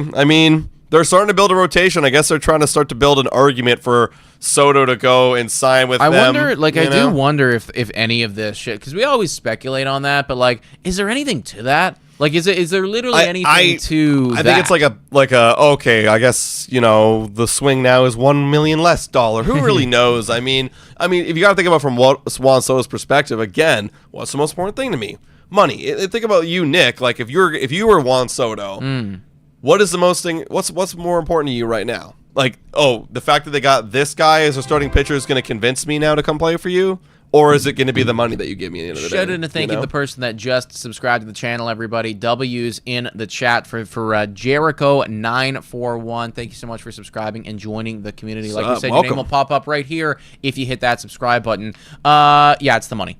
Yeah, it's the money. Obviously, really if competitiveness is important for me, but it's the money. And especially if I'm a guy like Juan Soto who knows that pretty much everywhere I go, it's going to be competitive because that's just, that's the history, right? Ever since he got to the league, pretty much every team that he has been on has been a good team, been to the World Series twice, won it once. The guy's really good. Yeah. So, it does boil down to the money largely. Then comes the other things. Yeah, they still got a lot more to do, man. Right now, their rotation is Kenta Maeda, Montaz, and Clay Holmes. That's, it's not instilling me with a lot of confidence right there. And, also, Jericho saying, hey, thanks for the welcome, guys. Welcome. Yeah, welcome Jericho. Thank you very much for joining the community, man. We appreciate it. So Jeff Passan did just, I guess, confirmed that and saying that, yeah, they do plan to turn him from a relief pitcher into a starter. And this is what I want all of us to start doing from now on. Whenever anything gets broken or anything like that, you look at this guy.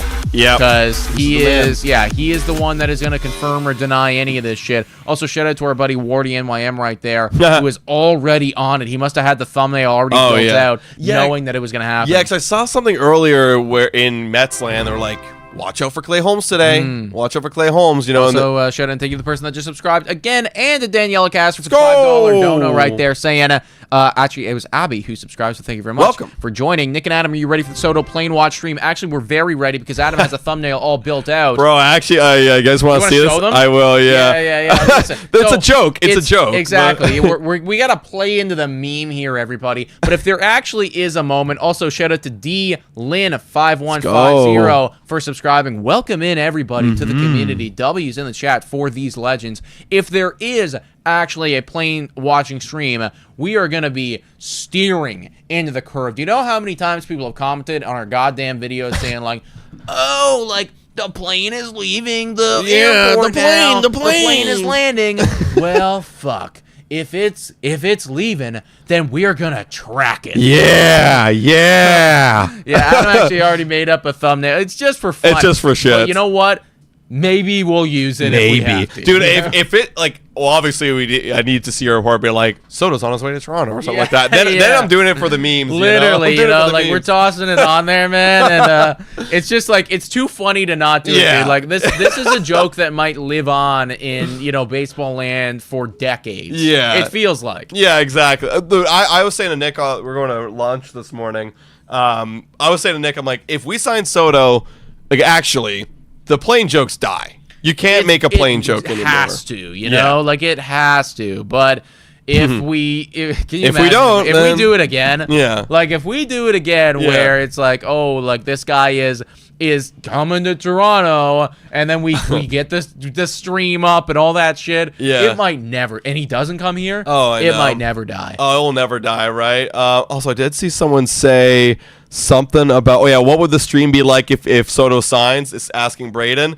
Bro, I've thought about that probably at least 50 plus times since the beginning of this free agency, and it involves this bottle, fuck it, even that bottle. Yeah, we might just need to rip it. We'll just pop them both. Rip it off, and we're both drinking it. We're both drinking. It's gonna be champagne. I'm gonna be guzzling it. I'm gonna be playing music. I'm gonna be like, it's gonna be a dance. It's gonna be a party. I think we just gotta screw the copyright at that point. Yeah, and like we're gonna be watching Juan Soto highlights. I want to watch the at bat again. Yeah, like in that where it was that. Who was he up against? Cleveland. It was Cleveland. Yeah. Postseason. Yeah, exactly. I just want Juan Soto highlights on repeat. Yeah. I want Dominican music in the background. Yeah. Like it's gonna be a movie. It's gonna be insane, and like I'm hoping that we'll have like thousands of you guys like concurrently in here. We're all just partying. Like that's it. It'll be a big party all night. We're gonna get hammered. It could be like imagine it's like a 5-6 hour stream of just partying.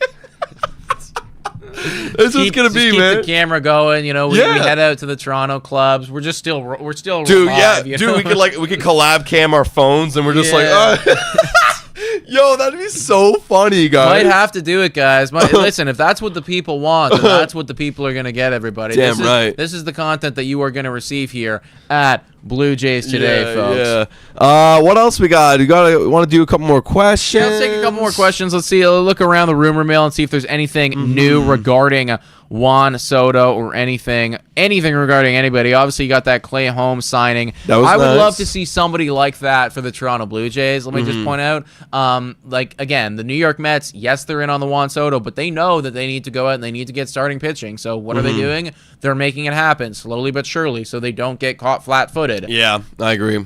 Ross. I agree, hello. Ross. Do something big and stupid, right? Also, big and stupid. I did see Daniela ask like a very similar question to the Bo and Vladi extension. I want to give Daniela a shout out because I was trying to get her question up here, but I missed that. Sorry, Daniela.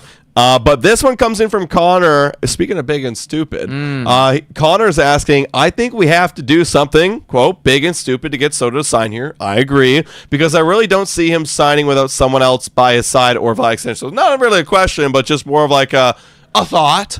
I don't really see him signing without someone else by his side or via extension. I mean, that's the thing, and that is one of the Achilles heels that we've been talking about is like, Yeah, that's why you need to spend $50 more million. That's the big and stupid part. Like, you have to go and pay him $800 million to get him here in the first place. If you guys missed it, we brought that up earlier.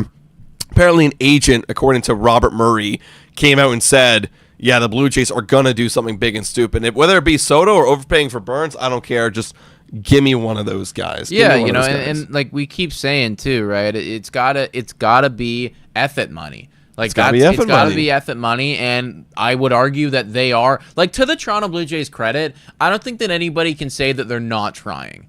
If the reports are accurate that they are at $700 million, like, did you ever think that they'd be at 700 for Soto? I thought that was the ceiling. I thought that was going to be the ceiling because we had the money. Maybe they could get there. But honestly, the fact that they are, like, again, hopefully this is true, but fully legit, ready to put pen to paper and give up $700 million, which is over $1 billion Canadian. Yeah. So, like, let's not forget, this is $700 million US. Mm-hmm. That's more than $1 billion Canadian. They're willing to put pen to paper to do that. Credit where credit is due, right? Seriously, credit where credit is due. Edward Rogers, like, you got to cross the finish line, but we do appreciate the effort nonetheless. Yeah, absolutely. This is a nice question here. I actually really like this one. This was kind of reflective. This was coming in from Muggsy, just asking, what's your favorite Blue Jay memory? Yeah. Now, obviously, I think, without a doubt, my favorite Blue Jay memory is the Jose Bautista 7th inning of, the ALDS, but that's an obvious one. I think you could ask most Blue Jay fans, like, that's probably going to be their favorite memory. If I really had to go back into the tank and think about my favorite memory, actually, Vladimir Guerrero Jr.'s debut. His debut, I watched that game in the bad season of 2019, and I remember thinking, for the first time in years, we have hope again.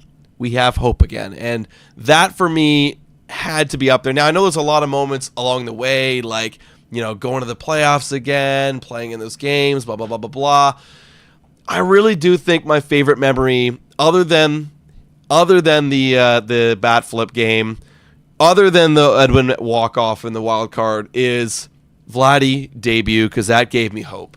It gave me hope. No, and that's super fair, man. I mean, I got a couple good ones, but honestly, it's wild to say, but it's my favorite, and also one of my least favorite is the Shohei Ohtani watch along stream. Like, seriously, right? That was a massive moment of the high of highs and then the lowest of lows, and that's one of those ones where I don't know if I'm ever gonna forget that. No, like, ever. I don't know if I'm ever gonna forget that time in my life. I'll probably, if I ever have a kid, I'll tell my kid that that guy. He was this close to coming to Toronto when we were right there for You could show him the stream. Yeah. Actually, we always get comments nowadays, people coming back to that stream being like, I always watch this if I want a good laugh. And totally fair. That's why we make the content for moments like that.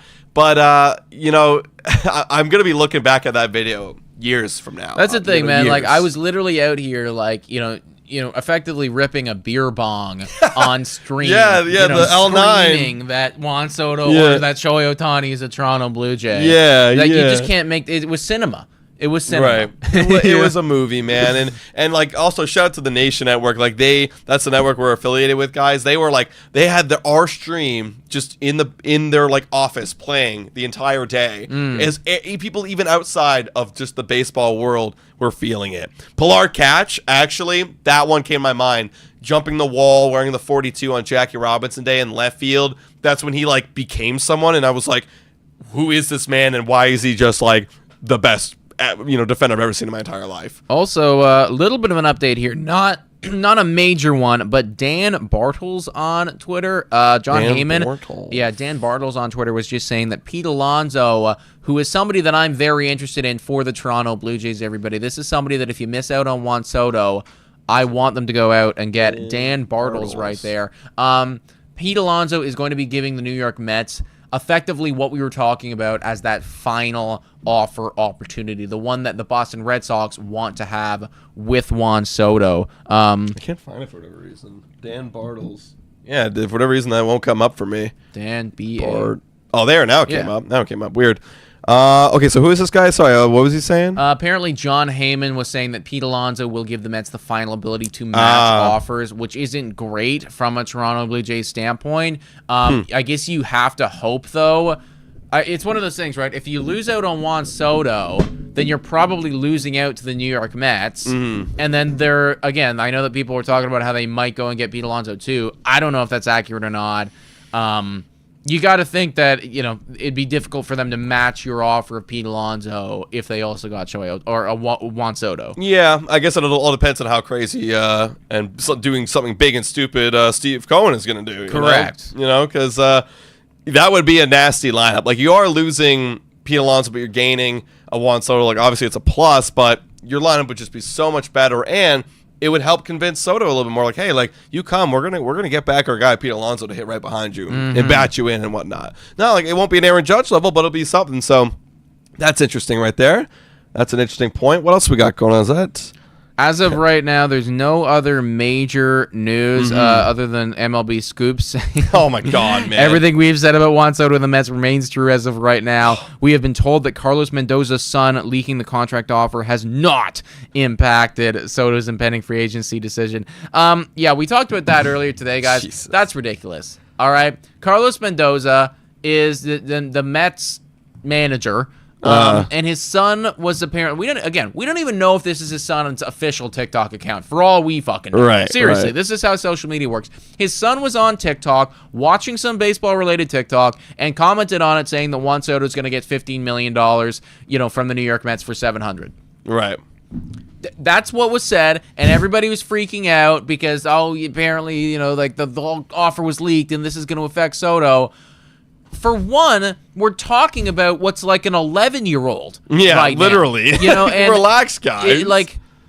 What you think that the Mets manager told his son about this, and then his son immediately took to TikTok and revealed that? I don't know. It's just it's so ridiculous. It's just dumb. It's just stupid. Guys, we can't be listening. We can't be listening to a kid and taking that. To, dude, when I was a kid, I thought, I was going to be a movie star. And when I was a kid, I thought that I thought the Blue Jays were the best team in the entire world. I just believed things that weren't true, and I made it up in my mind to make me feel good. Actually, we got another update here, Toronto Blue Jays related. Let's go to Francis Romero right now on Twitter right now, folks. This is not something that you're necessarily going to want to hear, and might not excite a lot of people that much, but the Toronto Blue Jays are seriously interested in Yoan Moncada. That better not be the move. Listen, oh my God. Look, we said that, we might downgrade the champagne bottles. I don't know if I can ever drink a Yoan Moncada champagne bottle. No, dude, this actually, I was trying to think this year of who's the comparison of an IKF. Granted, IKF at the time was the worst free agent I could ever imagine a signing. Ended up being kind of good. I think Yoan Moncada's this year's dumpster diving crap. Oh, that's just terrible. I'm gonna just retweet. Can we pull up his numbers again? Yeah, just to let's remind ourselves. I mean, exactly again, what he is. he's not garbage. Oh, he had a decent year last year. Actually, he had a decent year. Okay, he has a 275 batting average. He only had 40 at bats. What am I talking about? He only had 40 at bats in a full. Oh, he's been barely healthy too. Injured. Hasn't performed well. Hasn't been fully healthy since 2021, where he was good. Yeah, I mean, this is nothing. I just don't get it because doesn't he play middle infield as well? He's a third baseman. Third baseman and second baseman. Yeah. So I guess if you want to have him as your third base guy, but don't do this. Yeah. This offseason's gonna piss me off to no extent if all we're hearing is the Blue Jays are going to do something stupid. If this is if this is what you're talking about, then yeah, this is stupid. This is really stupid. It's not big. It's not big either. It's small and stupid. You need to do something big and stupid this offseason. That's the whole word out there. Yeah. Well, and that's you look at Focal Play saying Ernie is better right here. You guys, who do you prefer in the chat, Ernie Clement or bringing in Yoan Moncada? Ernie. I think Ernie. I think I'll be honest. I don't see a whole lot of difference. At least Ernie played the entire season. At least he played baseball last year. right? Great defense, 3.4 WAR. Moncada hasn't accumulated 3.4 WAR in the last 3 years. 1.8. He hasn't been playing. You know, so I guess, look, if you can sign Yoan Moncada to like a full nothing burger deal, minor league contract. Yeah, literally. Like, give me like that two-way type of thing, you know. Right. Like if you can do that for a couple mil, sure, I guess, right? Like if it's really nothing at all, then okay. But this is not somebody that we should be looking at seriously interested in. No one should be looking at Yoan Moncada now. It actually won't move the needle at all. For me, did not at all. It's like it not at maybe all. Even moves it down a little. Dude, like I look at guys like Barger better than you. You know, just because the prospect is there. And Yoan Moncada, he was back in the day an extremely highly touted prospect. Right. He was an extremely highly touted prospect. I think he was actually involved in was it the sale trade? He was a sale trade. He was involved in a massive trade. Yeah, because he was out in Boston, and he was like their big prospect, and everyone was really excited about him. And then they traded him to get Chris Sale, and the White Sox were like, "Oh baby!" Yeah. And then he had a phenomenal year in 2019, and he was looking good, looking like he was getting better, and then just fell off the table and has been injured and has never been able to get back to that production. And now he's 29, going to be turning 30 next year. This is not the type of player that is going to move the needle and win us more ball games. Yeah, like this is, it's a dart throw. It's a dart throw. But like, look, if you get a big guy, like a good starting pitcher, maybe a Santander, and then you get this guy, sure. Yes. You know, you got to have, that's the thing, like, you got to have the big players, but you also need these like other guys, complementary pieces, break out all of a sudden. Like if Yoan Moncada broke out to back to like an 800 OPS, it's like, oh, okay, that's something that's going to push your team to that next level when you have a few more ball games down the road. But damn, it's just upsetting when we're, you know, calling this the Juan Soto update, and we're all watching Juan Soto. We're hearing about Yoan Moncada. Dulcimer, shout out to Dulcimer. Much appreciated, dude, saying Moncada is a disciplined hitter and has a high sweet spot rating. Other than that, though, his advanced metrics are so-so. And I mean, like, does make sense. You know, like, you're not going to, when you have numbers like he does, the number or the advanced metrics are not going to support something great regardless. Yeah, like 2020. Oh, yeah, look at that. Literally, Dulcimer's nailing it on the head right there. 98 percentile on sweet spot. Okay, so you hit the ball on the sweet spot, but it doesn't amount to much. It doesn't amount to much. It's also tough to actually get like a good sample size in, 40 at-bats. Look, this was MVP 21 year. Well, yeah. Can you give me this? This would be. Can you give me this, John? No, he can't. Like, not anymore. Not really. You know? So yeah. Okay, well, that's a thing. That's great. The Blue Jays are gonna be dumpster diving. I'm gonna be so depressed if this is it. Man. I'm gonna be so depressed. It just can't be that way. It cannot be that way. 364 people in here right now. If you haven't already done so, please hit that like button and smash the subscribe button, everybody. Let me take a look right here. We are over 200 likes on the stream, so W's in the chat, guys. Can we get to 269? That would be incredible. And if you haven't already done so, please hit that subscribe button, guys. As you've been seeing, people have been subscribing all stream, and their name pops up right there. Yeah, we got over 40 new subscribers in this stream alone. Let's go, guys. W's in the chat for everybody who has joined the community. You guys are the freaking best. And yes, it does feel like I didn't even need to put a chat or a poll in this, but everybody is saying Ernie Clement is the guy that they would prefer. 100%, man. At one point, it's like the kind of player that Yoan Moncada is. Like the kind of like role he'd play is like be a good glove and have a high batting average. I'm not expecting a whole lot. Shout out to Daniel O'Connell for subscribing, where he doesn't play good defense and he doesn't have a decent bat. I don't know. It just feels like a long shot right now. I'm also kind of looking at Twitter, trying to find something right now, trying to find an update, but it may not be coming. I mean, we'll be definitely going live tomorrow, guys. We're going to keep this rolling just a little bit longer. Again, submit the questions in. But whenever there's something that is immediate, like, oh, the Jays are about to do this, boom. Even if it's not Juan Soto, if it's Yoan Moncada, we're gonna go live. Oh, of course, you know, yeah. we'll do it. It will suck, but we're gonna do it. Block you know? Dash saying, do you guys think you will hit 100,000 subscribers? I don't know if we're ever going to be hitting 100,000 subscribers, honestly. Maybe if the Jays go on some magical, like, historic generational run where they go to the World Series like 3 or 4 years in a row. Maybe. Yeah. Yeah. But it seems unlikely, everybody. Maybe if we got Shohei Ohtani, that would have happened. Yeah, they need to sign Juan Soto, then they need to extend Vladdy, and then you need to bring in a lot of these epic Japanese players and pitchers to build around, and then go on a historic run where you're in a crap little World Series. Then, also, I see Jarrett in here saying Johnny Lasagna just posted about Mets on Soto.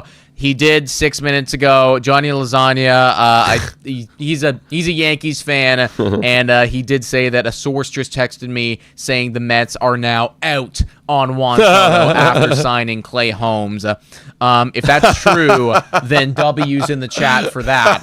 However, I kind of doubt it coming from a Yankees fan such as himself. Yeah, I mean, that's what he wants to hear. You know what I mean? And obviously, it's a bit of a troll. So, could you imagine though? That 34 mil or 38 mil. Can't do more than that. Can't do that's it. literally gonna be it, man. Can you imagine if we go through all this shit and he just goes back to the New York Yankees? That would I think that would make piss me off even more than him going to the Mets. I want him to go to the Mets to get out of the just AL. get out of the division. Yeah, get out of the division. Get out of here, man. Get out of the division.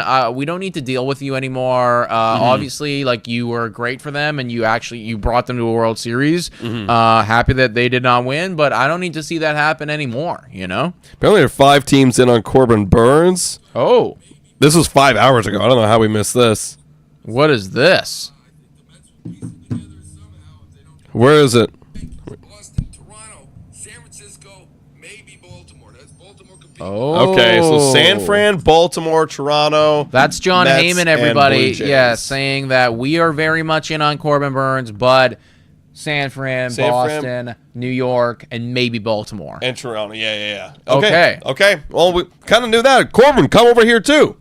Come on, Corbin. Yeah, Corbin is absolutely worthy of a big-time bottle huge. pop. That's our ace. That's our ace. That's our guy. ace. That's like our our, ace guy. I'm betting on him to win Cy Young next year. Yeah, on Betway. right. Shout out to Betway, everybody. Shout by out the to way. Betway. But I'm literally going to be betting on him to win Cy Young next year. Yeah, give me this How much guy. money would you be willing to pay Corbin Burnes, realistically? Honestly, you brought it up $250. Yeah, I'd give him $250. I think that's I'd give what him I do. $250. Think that's what he's going to get paid. Yeah. Man. I think that anything less than that, it just doesn't make sense when Snell got 182. Yeah, and, exactly. And then when you look at a Garrett Cole who got 334 around the same age, I think 250 is right around the value. Yeah, I mean, look at this guy, right? A career 3.19 ERA, WHIP of 1.063, and it's even better in the last little bit. I mean, last year to 3.92. Fuck, if you go back to 2021, he's been a four All-Stars in a row. He's had an ERA of 2.94, a WHIP of 1.02. That's just so dominant. And the Cy Youngs, he had MVP votes in 2021. Yeah, this is better than any pitcher right now on our current roster, in my opinion. So this guy would be our number one. Think about how elite this rotation would be, assuming Gosman bounces back. Number 1 is Burnes. Number 2 is Gosman. Then you've got Barrios 3. That's a solid 3. Bassett 4, and then breakout candidate, Bowden Francis 5, with Yariel in the pen, maybe Alec Manoah in the wings. That's a nasty rotation, and that's gonna win you games, man. He had 15-9 last year. That's going to win you games. Yeah, of course, dude. I mean, that's the type of, I think you got to play, the Washington Nationals game, how they won the World Series years and years ago, you know what I mean? It's you had that crazy rotation where it was Scherzer, it was Strasburg, and then it was Patrick Corbin, when all of those guys were really great, Yeah.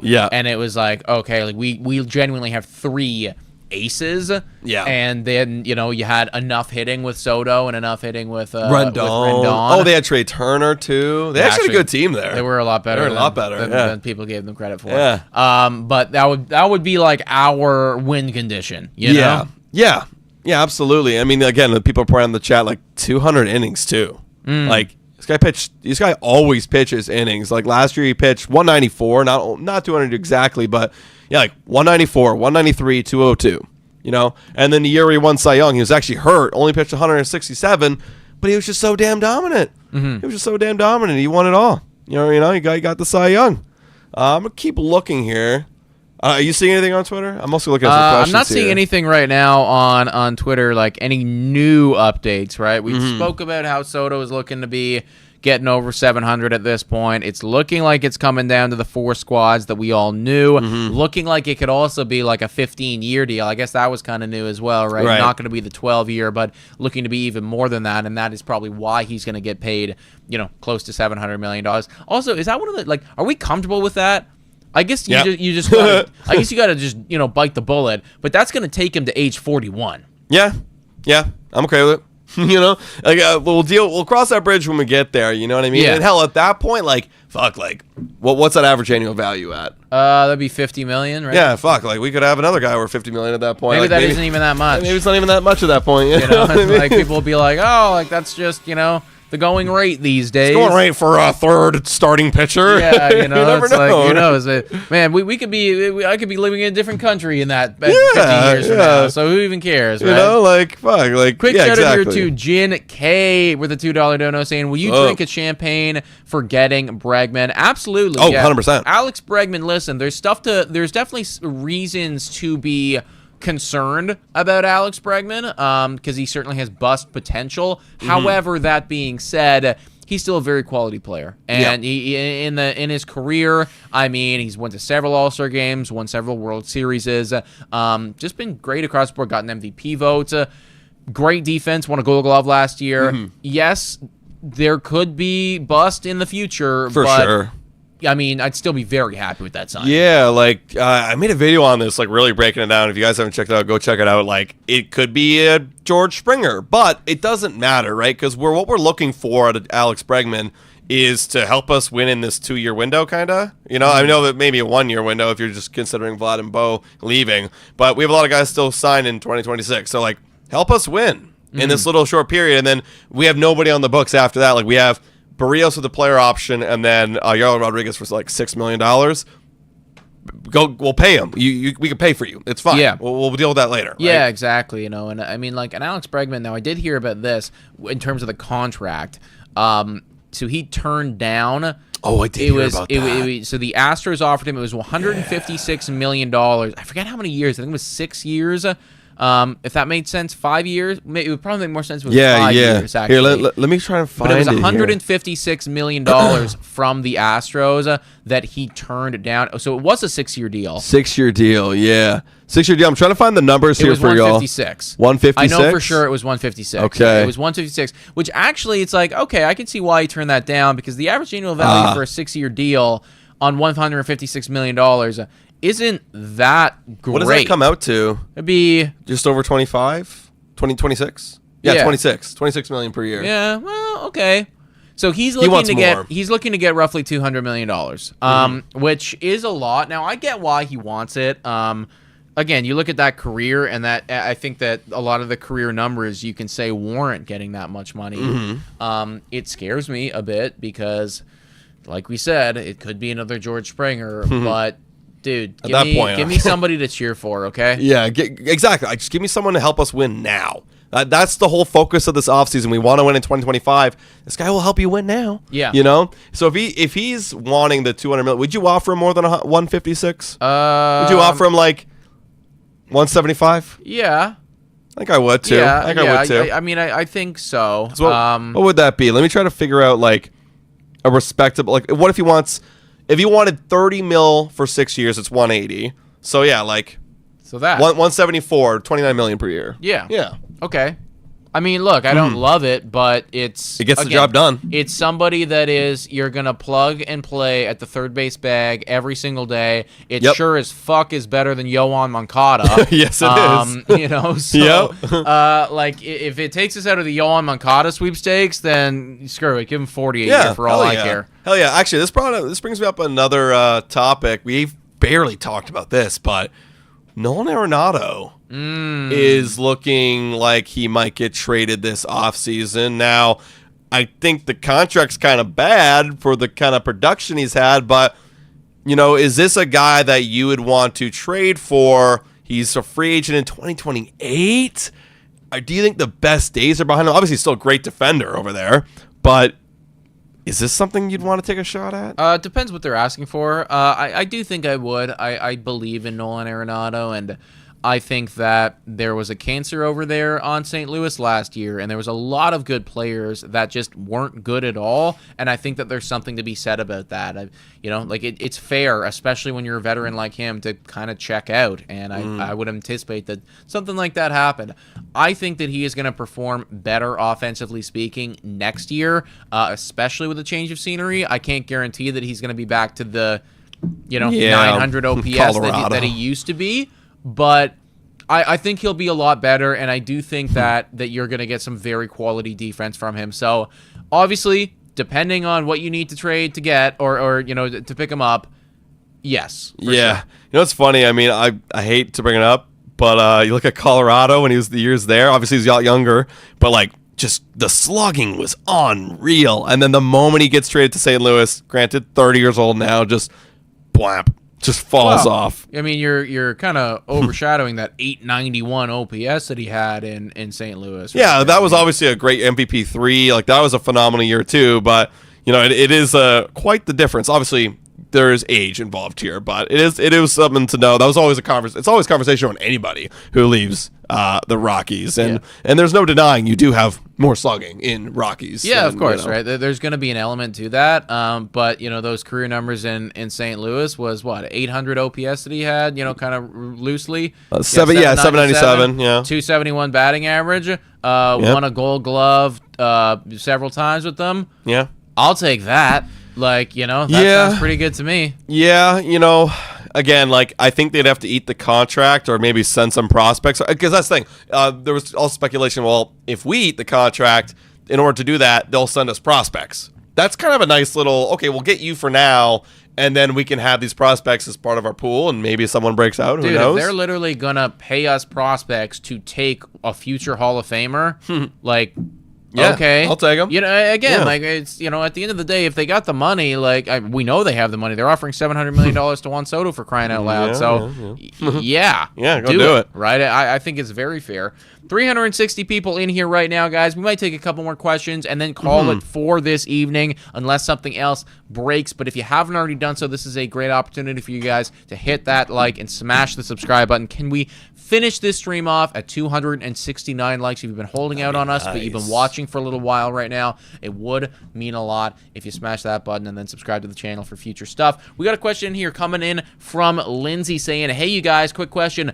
Is Jimmy Garcia up for trade this year or next? I don't remember if they traded him because he was coming up. If he is, do you think it's worth pursuing him again? Thanks, and hope me and my Blue Jays overall see you at the Dome again this year. Shout out to Lindsay. I remember you, Lindsay. Great human being, great individual, great energy. Yeah. What are your thoughts on Jimmy Garcia as a whole? Yeah, I mean, I'm down for a reunion. That's one of those low grabs that you could probably do. You could probably get him for, what we signed him for, $7 million. We could probably get him for a little bit less, 6, 7, 5. Maybe 7 again. I would absolutely be down for a reunion with him. I don't really see any problem with that. No, dude, we know who he is. More bullpen guys are better than less bullpen guys at this point. And we need more bullpen guys. Yeah. So Jimmy Garcia or Jordan Romano or whoever, if you can throw the ball, we'll take you. Yeah, absolutely, man. Absolutely. I'm going to grab one more here. Oh, this is a nice little... okay, well, I've always assumed this, so I'm going to bring this question up. It's about the fifth spot in the rotation between Yariel and Bowden. I've always assumed it was always going to be Bowden, because of how good he was. But maybe let's leave it up to the chat. Maybe I'm assuming too much. You got this one coming in from Logan. They're asking if the Blue Jays sign Corbin Burnes, who do you think will get the fifth spot in the rotation? Bowden Francis or Yariel Rodriguez? Love the channel, guys. Thank you, Logan. It is going to be Bowden Francis, at least to start.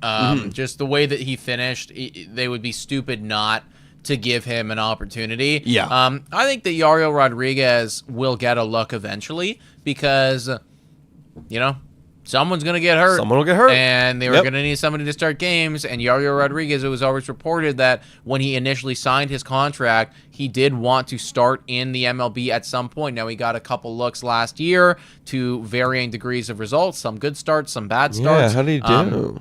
Let's see. It was like, I think he finished with like a mid to high 4 ERA when it was all said and done. But just in the games that he started too, like I remember that there was a couple in there where it's like, that was a great start. And then there was a couple other ones in there where we got shelled for 7 runs. Yeah. So it really was like, a flip of the coin with Yariel Rodriguez. He's going to get his opportunities, but to start the year, especially if they sign Corbin Burnes, it will be it's going to be Bowden Francis. Yeah, like as a starter, I mean, wow, did he only ever start for I think he only ever started right here. There's no splits as a reliever.